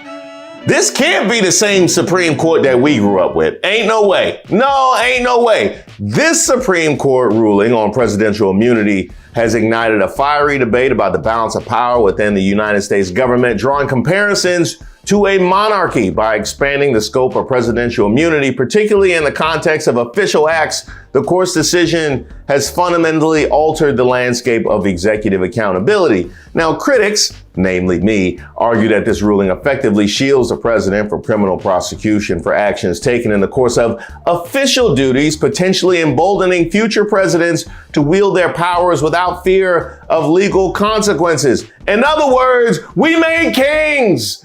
They made kings, and they did it just in time for Independence Day. You remember when we broke away from King George? Yeah, when we rejected a monarchy in order to set up this democratic experiment we called America, just in time for that. Oh, there is nothing patriotic like going against all the things that the founding fathers stand for. But yes, you will still claim that you have the market cornered on patriotism, right wing. You absolutely will, because you love to pick and choose the things that you want, like you're on Match.com. Yeah, let me get a right to bear arms, and let me get a free speech. Ooh, I like some of that Christian nation stuff. Huh? Separation of church and state? Nah, hold that. Hold that. What's that, slavery? We'll come back to that one. As Justice Sonia Sotomayor wrote in her dissent, the relationship between the president and the people he serves has shifted irrevocably. In every use of official power, the president is now a king above the law. She continued, when he uses his official powers in any way under the majority's reasoning, he now will be insulated from criminal prosecution. Orders the Navy SEAL Team 6 to assassinate a political rival? Immune. Organizes a military coup to hold on to power? Immune. Takes a bribe in exchange for a pardon? Immune. Hey, Clarence Thomas, where you going? No, we wasn't talking about you. No, when she said bribe, she wasn't talking about you. What you got in your hand? Is that cash? Now, we all know this was done to help Trump with his legal battles, as the court's majority sided with interpretations that favor immunity or presumptive immunity for presidential actions. And you gotta know, Nixon gotta be mad as hell. You know Nixon gotta be mad. Oh, word? Oh, now we immune. He gotta be mad as Colin Kaepernick when he saw how the NFL reacted to Harrison Butker. Now, here's where things get wild though, right? Trump isn't actually the president. Yeah, that's right. Trump isn't actually the president. It is Biden. So if the president had immunity from prosecution, all hail King Joe Robinette, Uncle Whitehair of House Biden, the Lion of the North, the Hound of the West, rejecter of MAGA, hope of donkeys, breaker of chains, devourer of chickens, and savior of Dover. Now, the only thing you need to keep in mind, President Biden, or should I say, King Joe, the president can act with impunity as long as it's an official duty. Now, I got a couple official duties for you. Now, a lot of people have been throwing out keeping felons off of the ballot, especially for president. I actually don't like this one because they have pinned too many felonies on brothers for no reason. So I actually don't. Here's how about this one? If your whole crew is felons, then you get kept off the ballot. How about that? How about that? If everybody around you, including most of your support system, the first time you ran, got ankle monitors, then you have to stay off the ballot. And if that gets a little complicated, how about 3 bankruptcies? How about 3 bankruptcies? You guys like the 3 strikes and you're out rule. How about that? You need to go ahead and reinstate Roe v. Wade. How about you push through that student loan forgiveness that you got the pushback on? Oh, and while we're at it, get rid of this electoral college. Oh, nothing says the will of the people like consistently losing the popular vote, but being able to occupy the White House and pick Supreme Court justices. That's how we got here. Electoral college needs to go. And while you're at it, go ahead and give DC the right to vote. Yeah, go ahead and give DC the right to vote, and that will trigger some elections here in DC. The first thing we do is vote to kick Congress out of our business. Okay, Congress stay in our business like we own some sort of reality show on Zeus. No, kick Congress out of our business. And by the way, we finally need to go ahead and get that George Floyd policing bill. You got immunity. You got immunity. Go ahead and give us that George Floyd policing bill. We've been waiting too long. Speaking of waiting too long, how about them reparations? How about them reparations? Yeah, I know they're going to push back Joe. But if you owe anybody, you owe us. We are the ones that saved your candidacy the first time from Bernie Sanders. You remember that? It is unacceptable for him to be blabbering with unfactual information, which is confusing the general public. If you have a problem figuring out whether you're for me or Trump, and you ain't black. And we still saving you. The first person that came to cape for you after the debate performance was Kamala Harris. I got the point that you're making about a 1.5 hour debate tonight.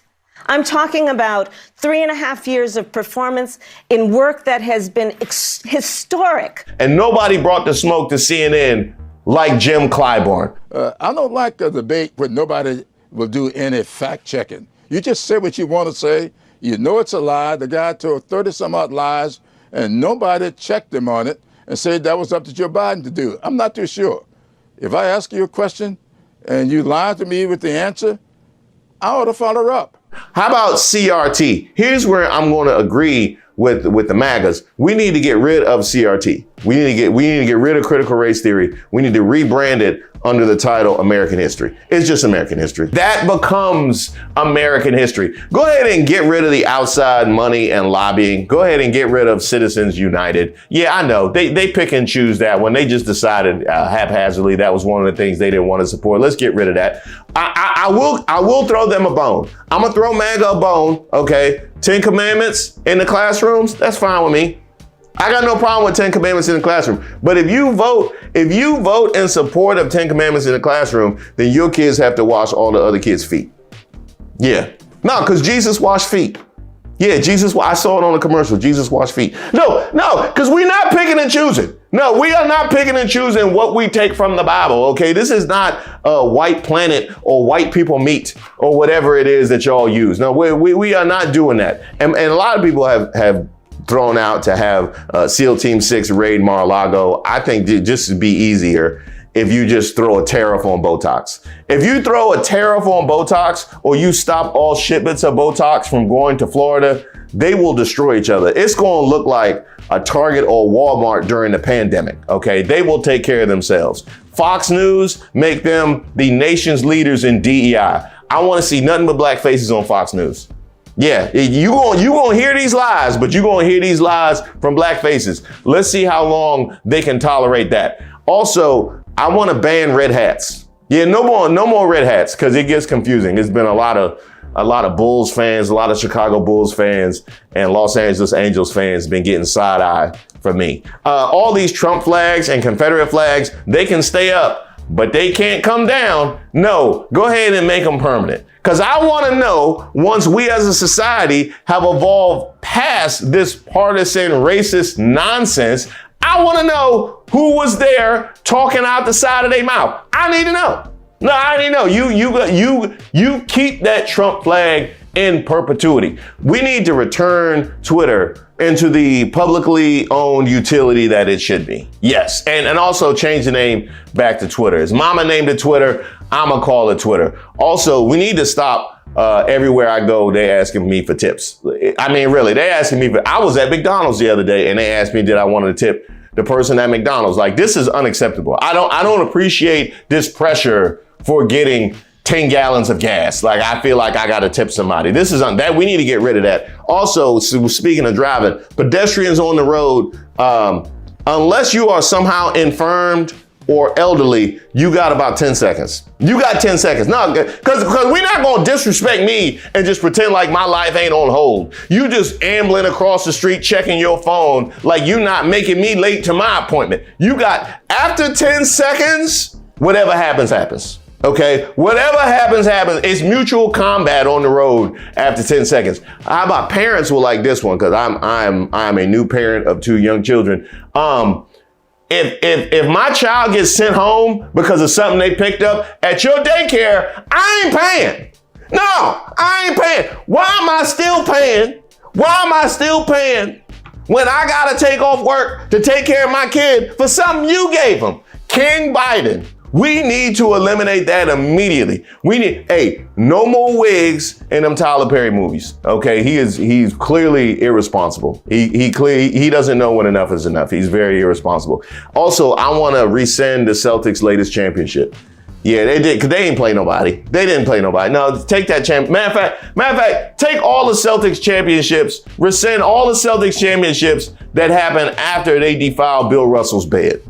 Yeah, because they don't deserve any joy and happiness that came from black sweat. No, they don't deserve none of that. And can you do something about this son?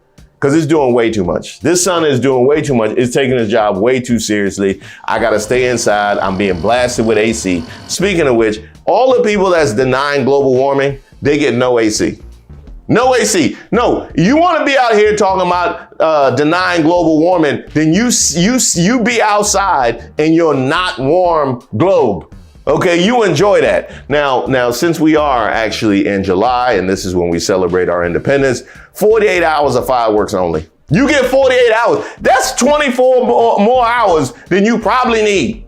By the time we all go back to work, we all need to go back to sleep. That's what I'm saying. And last but not least, you need to overrule the Supreme Court's decision to make presidents kings after you did all of this, but not before you restock the court. I want a whole hell of a lot more Supreme Court justices. No, don't get rid of the ones that we have. Let them stay. Because I want to see Clarence Thomas come to work with the court flooded with black people. Because you know they make him uncomfortable. No, you gonna make him walk away. That's what we gonna do. What's that? Oh, King Biden has a word? Okay. This nation was founded on the principle that there are no kings in America. Each of us is equal before the law. No one is above the law, not even the President of the United States. That's the wrong answer, Joe. That is the wrong answer, Joe. You know what? I saw a tweet which explained this perfectly. Here you go.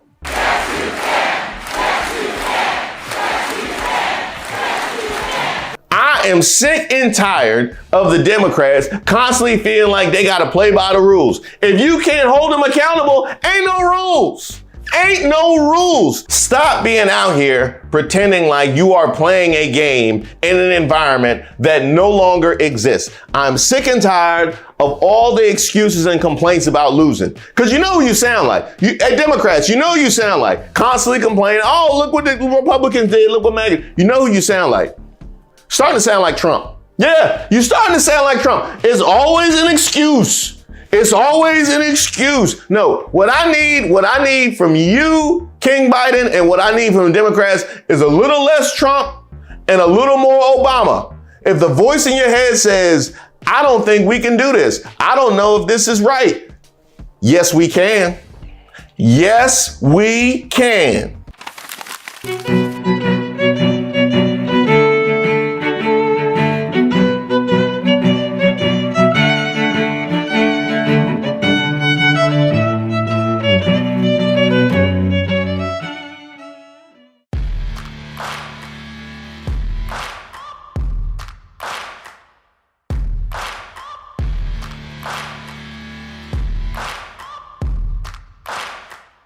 Welcome to Racist of the Week. My name is Reese Waters. This is where we expose the stupidity and hypocrisy of discrimination in hopes we can build a more perfect union.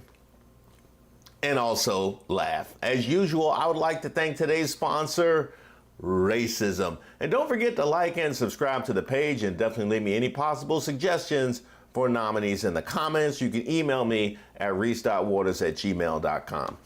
Now, I would first like to take a moment to pay respect to Congresswoman Sheila Jackson Lee, a 15-term representative from Houston, an advocate for social and economic justice, whose record included being the chief sponsor of the resolution making Juneteenth a federal holiday. Well, Jackson Lee passed away on Friday at the age of 74. Jackson Lee's family released a statement from her office, quote, "A fierce champion of the people, she was affectionately and simply known as Congresswoman by her constituents in recognition of her near ubiquitous presence and service to their daily lives for more than 30 years. President Joe Biden called her a great American whom he worked with for nearly 30 years. Now, for most people, well, all people, this was a moment for respect and reflection, but we have beasts among us. Our first nominee, conservative talking thing, Laura Loomer.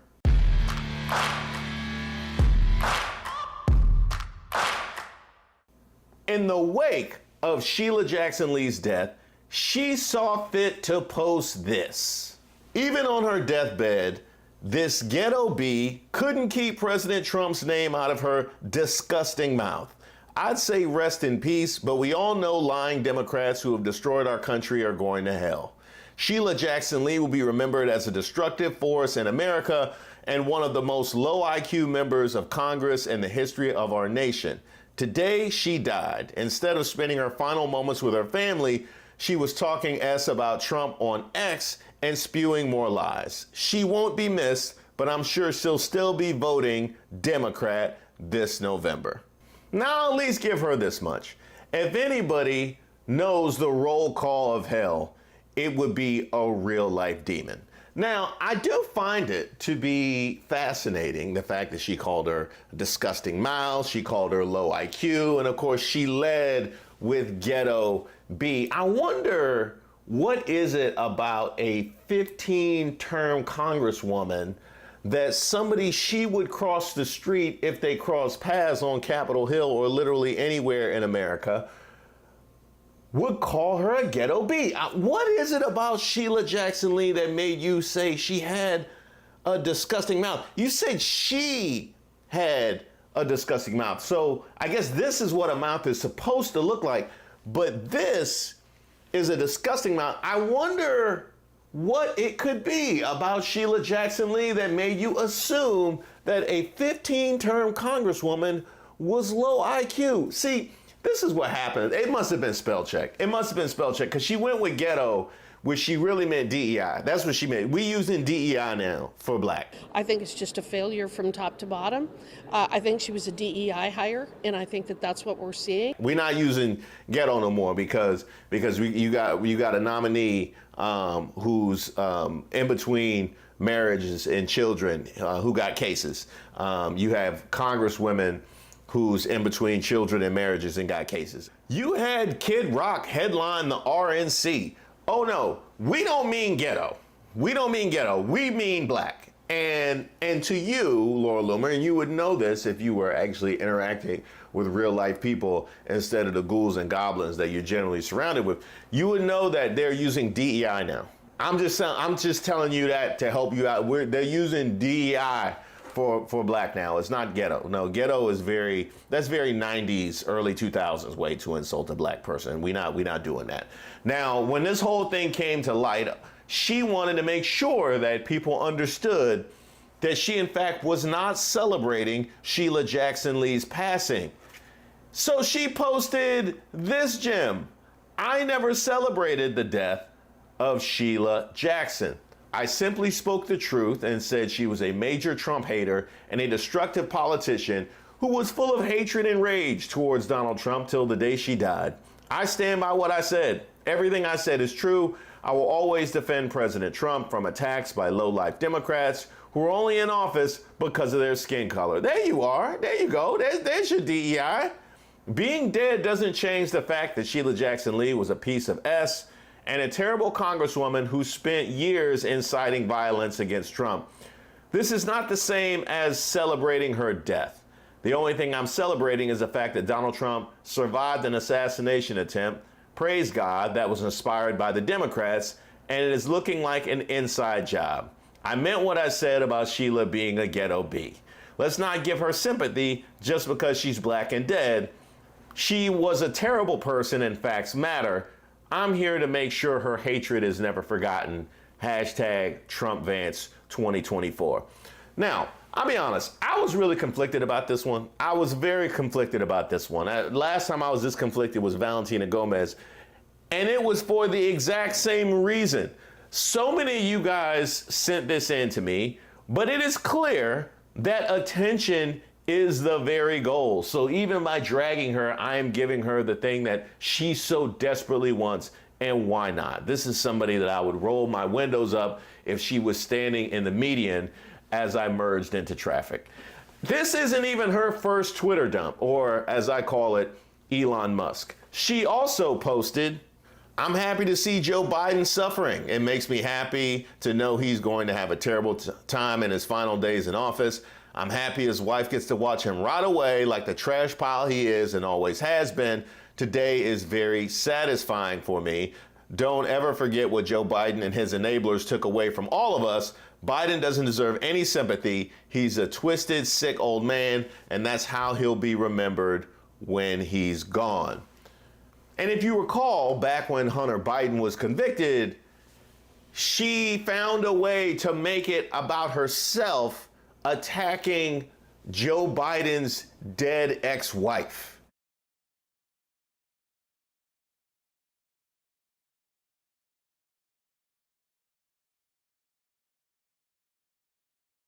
So you can understand why I thought it was conflicted. The kind of person who thinks up the worst possible thing she could possibly say so that somebody pays some attention to her for once in her life is not the kind of person that I want to play into their game. But I thought it was important to mention Laura Loomer for two specific reasons. Number one, let's go to that Jackson Lee post again. Yeah, scroll down to the bottom. That's right, hashtag Trump Vance. Make sure you blast this far and wide because we aren't the ones extending her 15 fangs of fame.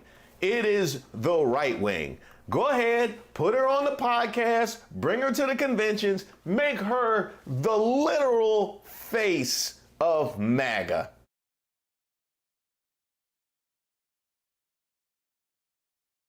Oh, I see you're already on your way. Fantastic. I want to see this face everywhere I see a Trump flag, sticker, or a t-shirt. Didn't y'all say that you were trying to court black men? You know how many black men this going to attract? I mean, really, you know how many black men this is going to attract. Not to mention closing the border. This is definitely going to solve your border crisis right here. We don't need no bipartisan border deal. This face, just throw that all across the non-existent wall. They're going to stay right where they're at. And the second reason why I wanted to mention Laura Loomer is this.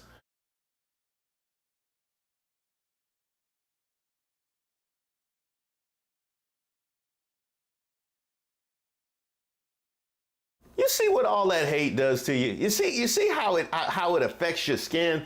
That hate, it just gets out. It's like underneath your pores and it's just poking, trying to get out. And then when you don't release the hate, when you don't find some peace within yourself, it just presses down at the jaw. It elongates the face, creates pock marks around the chin, drives the eyes from one another like X's. Do you see what the hate does to you? It is so bad. And I have so much compassion for her. I really do, because I can understand if you go to a church or something like that, then that's a place that you can find some peace and release hate. They won't let her in a church looking like that. They won't let her in a church looking like horrorcore cosplay. They won't let her in a church. So she has difficulty releasing that hate. X and Twitter is where she releases that hate. Now I get it. Now I totally understand. Now what kind of racist would Laura Loomer be if she didn't also attack Kamala Harris? It's time for Republicans to start talking about Kamala Harris's sexual history and the reason why she doesn't have any children of her own. I'm willing to bet she's had so many abortions that she's damaged her uterus. A woman who has no biological children of her own should not be allowed to make decisions in the White House for your children. Now, I've already dragged Laura Loomer to the alien meet. She is also unmarried. She also has no children. And this is the first time anybody has ever inquired about that. I'm not going to drag her about that because it's one of the few positive things that we have to look forward to in this story. It is time to move on to our next nominee, Kellyanne Conway.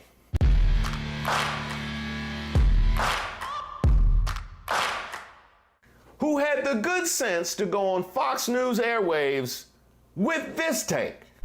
She had disastrous staff turnover as vice president. I check it on the daily. Her public schedule, gentlemen, rarely has anything on it, or one or two things on it. She does not speak well. She does not work hard. All right, so she doesn't inspire Kellyanne, let me anyone. ask you. And she should not be the standard bearer for the party. Yes, sir.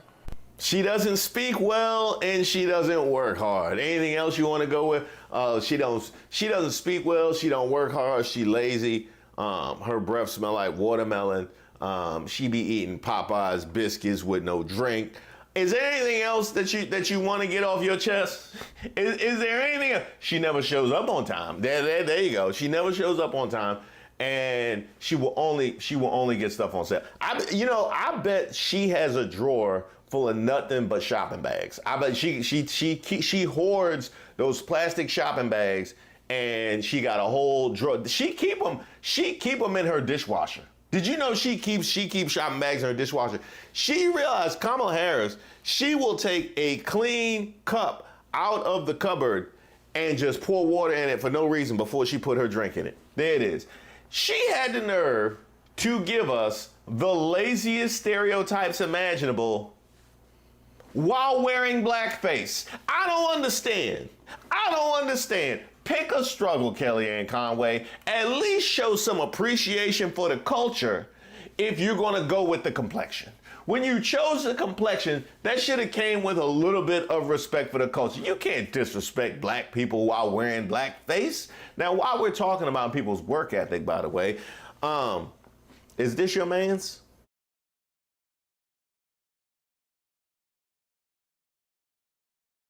Because it looked like it's your man's. It looked like it's your man's. By the way, is this you?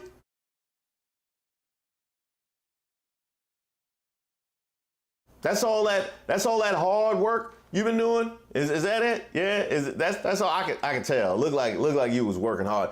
Even your own husband wasn't even down with this.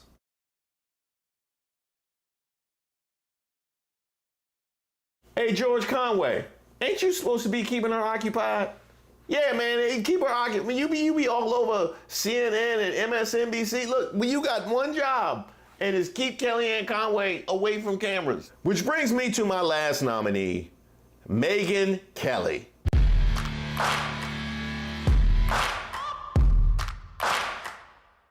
Who decided to go the Laura Loomer route of attack.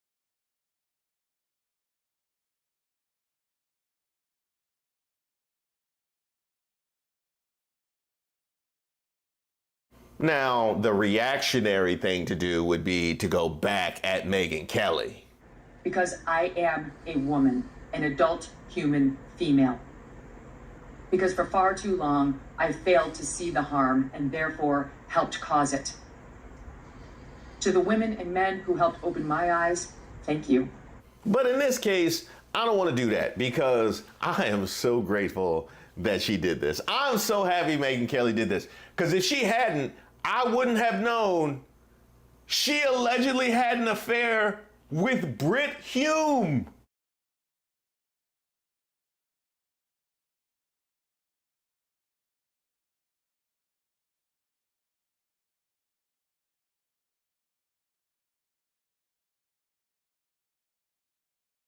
And there's a lovely little tale about her twirling for Roger Ailes. Imagine coming for Kamala Harris and a Brit Hume allegation and Roger Ailes twirl lands on your head. Thank you for coming. Brit Hume, look, a lot of people have slept their way to the top, but they picked much better candidates than Brit Hume. They had a much better time doing it than Brit Hume. I can tell you that right now. That's like me sleeping to the top with Ann Coulter and Laura Ingraham. No disrespect, Dinesh D'Souza and Jimmy Walker.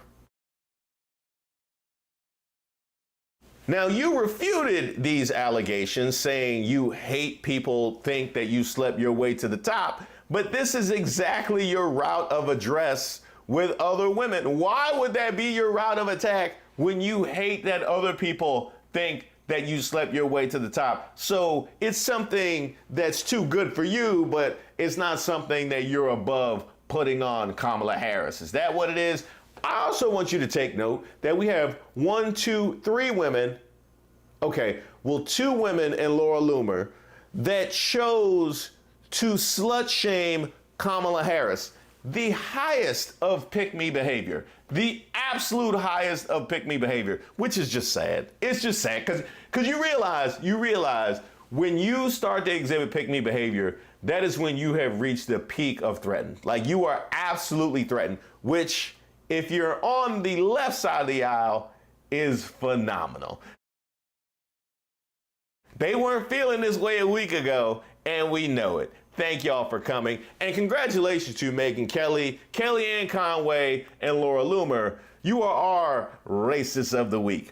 As always, if you have somebody you would like to nominate, go ahead and leave it in the comments. You can email me at reese.waters@gmail.com, and be sure to subscribe to the page to make sure you get notified when the next video drops. By the way, I have an email list that I maintain, and I have a newsletter that I send out periodically as well. I would love for you to get on my email list. Feel free to shoot me a message at reese.waters@gmail.com. That's reese.waters@gmail.com. And the same goes if you have any suggestions for videos, if you have any nominees for Racists of the Week, if you have something that you are troubled by, or you just want to throw me a kudos, feel free to email me. I don't always get a chance to look at all of the comments, but I definitely look at all of the emails and I respond.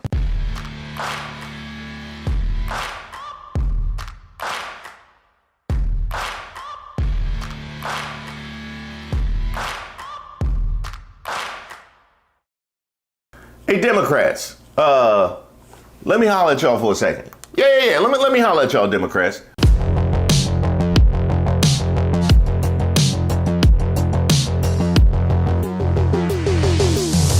Hi, my name is Reese Waters, and I'm troubled. Don't forget to like the video and subscribe to the page. Well, they finally did it. Joe Biden is grounded. He's grounded in his faith, in his family, and in our state. Excuse me. I'm sorry. This was a very difficult decision, and one that I think reflects the very best of who Joe Biden is. Someone who, as you put it, Bob, comes home because it's where his strength is. His strength is in his family. His strength is in our community. His strength is in his faith. As he was finding his way through the tragic loss of his wife and daughter back in 1972 that began his career in the Senate, it was in Delaware, and it was in his faith that he found the grounding and the strength to be able to get back up and continue. And in every chapter in his life, in politics, in service, in his family, and at home, he's been grounded.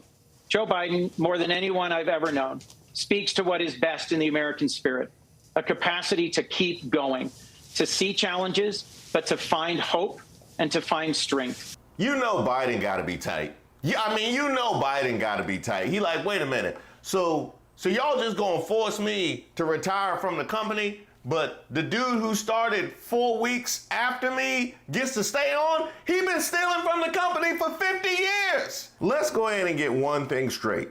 To the Democrats who pushed out Joe Biden, You made one debate performance, and I assume it was one debate performance, because if not, you had 4 whole years to do this business. Y'all took longer than Michael took to leave the Jackson 5 to handle Joe Biden and his age.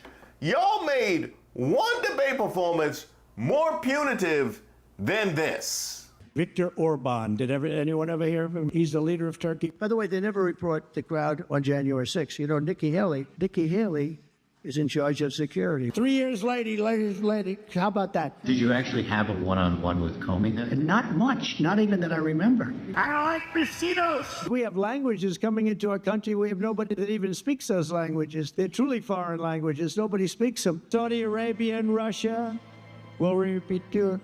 Oh. I have a really good memory. Your next wife was a woman by the name of Marla Maples. That's right. Do you recall what years you were married to Ms. Maples?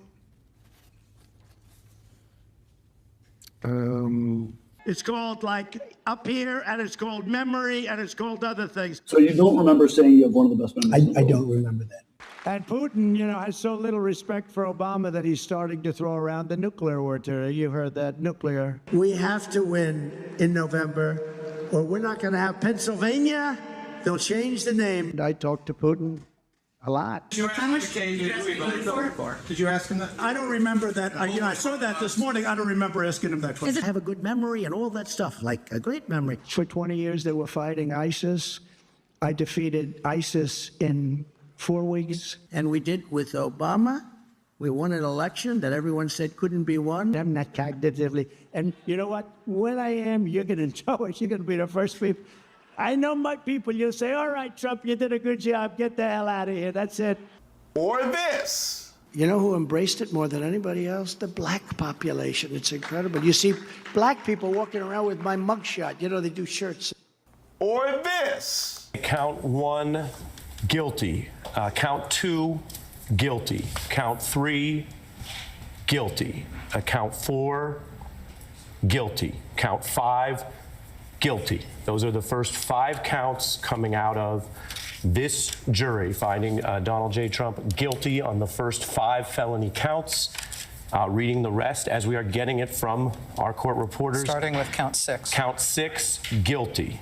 Count 7, guilty. Count 8, guilty. And you'll see on the screen we're tracking ahead. Count 9, guilty. Count 10, guilty. Count 11, guilty. Count 12, guilty. Count 13, guilty. Count 14, guilty. Count 16, guilty. Count 17, guilty. Count 18, guilty. Count 19, guilty. Count 20, guilty. Count 21, guilty. Count 22, guilty. Count 23, guilty. Count 24, guilty. Count 25, guilty. Count 26, guilty. Count 27, we're seeing that on the screen, guilty. Count 28, guilty. Those are the first 28 felony counts here as read by the jury. Count 29, guilty. Count 30, guilty. Count 31, guilty. Count 32, guilty. Count 33 and 34, guilty. Or even this. I moved on her like a bitch, but I couldn't get there. And she was married. And all of a sudden, I see her. She's now got the big phony tits and everything. She's totally changed her look. I got to use some Tic Tacs just in case I start kissing her. You know, I'm automatically attracted to beautiful. I just start kissing them. It's like a magnet. You just kiss. I don't even wait. And when you're a star, they let you do it. You can do anything. Whatever you want. Grab them by the... To the Democrats who pushed out Joe Biden, if y'all can't get better, and I mean much better, like treat it like George Costanza opposite day, and just do the opposite of what you think is right. If y'all don't get much better at messaging and marketing, it don't matter who you run, because the mission is clear and the stakes are clear. We can finish the work that Joe Biden has done to restore our democracy and build our economy, or we can turn the greatest country in the world over to a felon, judged, 6-time bankrupt businessman who sent his friends to violently storm the last office from which he was fired. To me, the choice isn't hard, and it's pretty clear that Kamala Harris would be the best one. Hey, Van Jones, Van Jones, fix your face. Even people who are pushing for this to happen, it's kind of like when your grandpa, you got to take the keys, and everybody, you got to take his keys, you got to take his keys, you got to, and he's fighting and he's fighting, and everybody's so frustrated, and then you finally get the keys back, and then you just cry, because this is somebody that you love, this is somebody that you care about, this is somebody who was there for you, this is somebody you wouldn't be here without him, and you have to take something from him. Now, this is not, look, politics is politics, but this is a human moment for one of the great humans in America. This is a huge moment for him, for his family, for all of us who love him, for all of us who wanted him to get across the finish line. But if you're a young person watching this is leadership. This is patriotism. This is what it means to put the country first, and put the party first, and put the cause first. When your arm gets tired, you let somebody else finish pitching the game. That's what Joe Biden has done, and he's done that for all of us. And so I just want to say, I don't know who's going to be the VP, the non-VP. I don't know anything about politics. I just know that I love this man. I care about this man. It was painful every day to sit up here and talk about him like he's just some problem for the party. Wait till we get to the convention. You're going to see people crying, standing, screaming, cheering. He may not get a chance to talk for 10 minutes when we finally get a chance to put our arm around this guy. He did the right thing for this country. He did the right thing for this party. All of us are going to be in this situation someday, and I hope that we take a moment to honor this man and to love this man. I love Joe Biden. I appreciate what he's done, and a lot of people are heartbroken today. Even if it's the right thing, it's still just horrible. Whatever happened to don't cry at work? You ain't cried this hard since Amber Rose left stage. Now it is true. Joe Biden's record deserved better. The number of uninsured Americans is at an all-time low. Job growth in Biden's first 3 years outperformed any previous president. The cost of living is going down. Green spending is up. Families are richer than ever, and net worth has climbed under Joe Biden. Inequality is narrowing after a rise in real wages for low-income workers. The stock market is booming, and despite what MAGA tells you, violent crimes, especially homicides, have fallen. What a man. What a patriot. What an act of selfless devotion to your country. And he has been a phenomenal president. He brought us back from COVID. He, gave us the best recovery from COVID of any major nation on earth at a time when the world has economically been struggling in the wake of COVID. The Biden economy is literally the envy of the world. He ended the presidency of Donald Trump at one disastrous term. And he did it while being decent and civil and honorable and normal and occasionally boring at a time when boring was absolutely what we needed.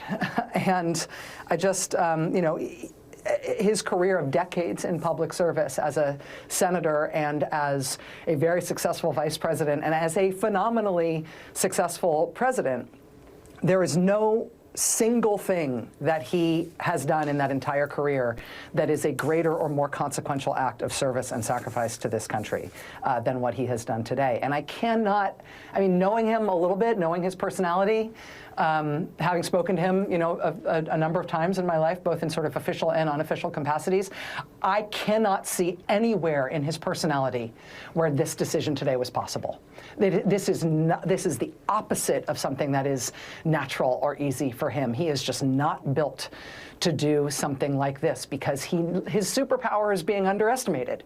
And that's why he's been so resolute in resisting all these calls for him to drop out. But him making this decision today is to give the country a chance, a reasonable chance at not putting Donald Trump back in the White House, not putting a president back in the White House who refused to leave the last time and summoned an angry mob to try to overthrow the government rather than go. This is Joe Biden saying, apparently it's not me, the one that gives us the best chance to do that. It's got to be somebody else, and so I will step aside. I'm just blown away by the sacrifice and the patriotism that this moment embodies. To the Democrats who pushed out Joe Biden, you let one debate performance be more punitive than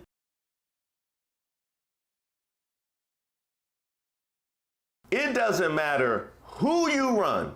You don't think the right is primed to attack whoever the Democrats throw out. It doesn't have to be fair, it don't have to be true, but it is coming. There ain't no silver bullet candidate who's not going to get unfair slander from the right. In fact, they already started with Kamala. But I mean, do these donors really think that Kamala Harris is going to do better in Wisconsin, Michigan, and Pennsylvania than Joe Biden would? I mean, that's because it can't be anybody else, right? Hey, Rob, you're being logical. Stop it. All right. She's a DEI hire, right? She's a woman. She's colored. Therefore, she's got to be good. There's a lot at stake. Plus, the progressive movement, they are this close to locking this thing in. They have opened the borders. They've changed the entire culture of this country. If you look at the cities, it's almost over. If they can drag him across the finish line and install Kamala, we have a DEI presidency that they can celebrate for the rest of the administration. I don't think they can. They're in a box. They are in a box where they've got to choose between a mentally incompetent president and a DEI vice president. Speaking of which, by the way, Biden very graciously endorsed Kamala Harris in his statement, something that was notably missing from a lot of the calls for Biden to step down.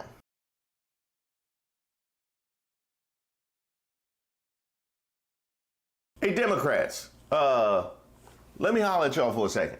Yeah. Let me holler at y'all, Democrats. Oh, Tiffany Cross has a word? Okay, all right, yeah. Well, Tiffany gonna holler at y'all first. Then I'm gonna be waiting. Okay, the fact that I'm even on here looking like this on a Sunday, I just want to say it would take a lot of balls for somebody to try to stand between Vice President Kamala Harris and the presidency. I want to issue this warning. You do not want it to be black women versus Democrats. Black women are fighters. We are the base. It would be highly disrespectful and out of pocket for someone to try to leapfrog over Vice President Kamala Harris right now. And I have to say, most of the black women, I've talked about myself, I have to say most of the black women I know, we are mother exhausted with everything that we do to uphold this country and are summarily, routinely dismissed. I'm just telling you, buckle up, guys, because it's going to be a long few months until Election Day. Welcome home, y'all. Did you think you were going to throw Joe Biden overboard and skip Kamala Harris and keep the black vote? Huh? Is that what y'all thought? Is that what y'all thought? To the Democrats who pushed out Joe Biden and don't want Kamala Harris, what made you think that wasn't going to make us feel a ways? Huh? What made you think reenacting our daily corporate experience within the Democratic Party wasn't going to be a problem? What made you believe that? See, we have to face the hoteps in our own community who say that the Democrats take black votes for granted. And this what y'all do? Huh? This what y'all were trying to do?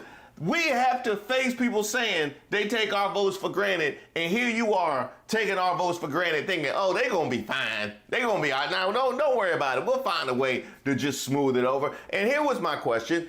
If you didn't want Kamala Harris, if you wanted Gavin Newsom or Gretchen Whitmer or Pete Buttigieg or Boo the Fool, whoever, if you didn't want Kamala Harris, but you understand that there's no way you can skip her to keep the black delegation, then what was the point?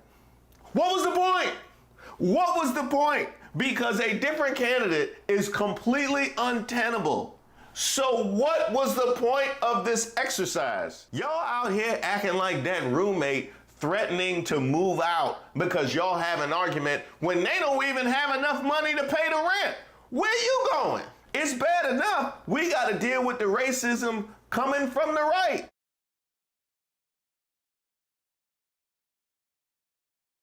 Kamala Harris said something to the effect that I have no loyalty to this country.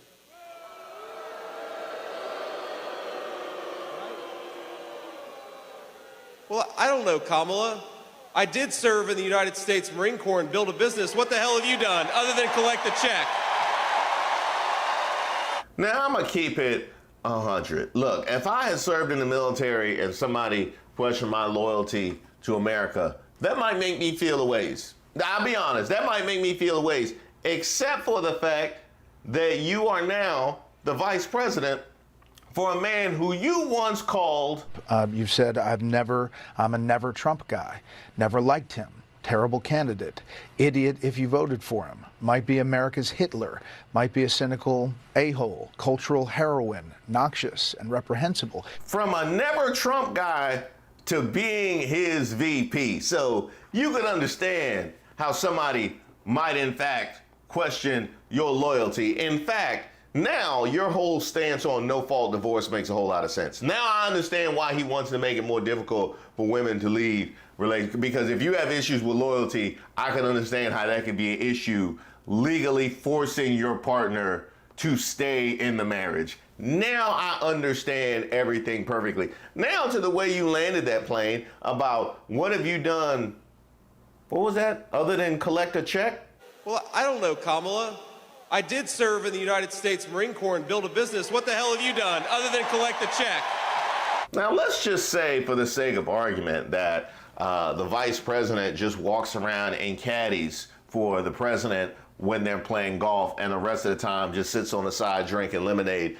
This woman spent 13 years as a prosecutor. She was the first black woman in California history to be elected district attorney. She was also California's attorney general, where she was the first woman to ever be selected to that role. And oh yeah, there's that whole fact of her being a United States senator. You, on the other hand, worked for decades as a venture capitalist and wrote a book.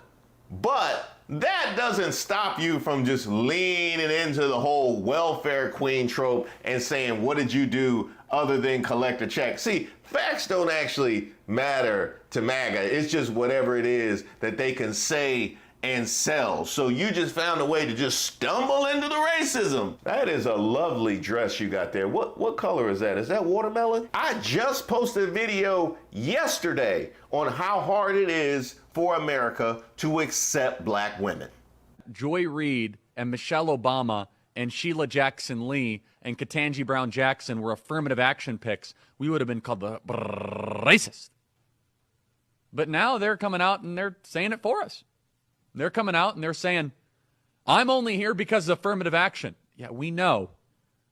You do not have the brain processing power to otherwise be taken really seriously. You had to go steal a white person's slot. The link is in the description. Huh? No, hey, Candace, no, I said black women. Yeah, black women. I mean, you should not believe it. The things that are happening right now, they're like, oh my, Biden dropped out. And yeah, that's a really big announcement, but also there's a little piece of you that knows that all of this is a little fake and gay. Of course you think that. Of course, if a man's not leading, then it's totally gay. She does not miss an opportunity to throw women under the bus. She, like the Patrick Mahomes, are throwing women under the bus. And I used to take it personally, right? I used to take it personally as a black person about her consistent anti-blackness, but her anti-women stances might actually trump that. And we should start a constituency. Black women. Oh, well, I thought I was going to be able to go a whole week without having to drag her. And yet, here we go.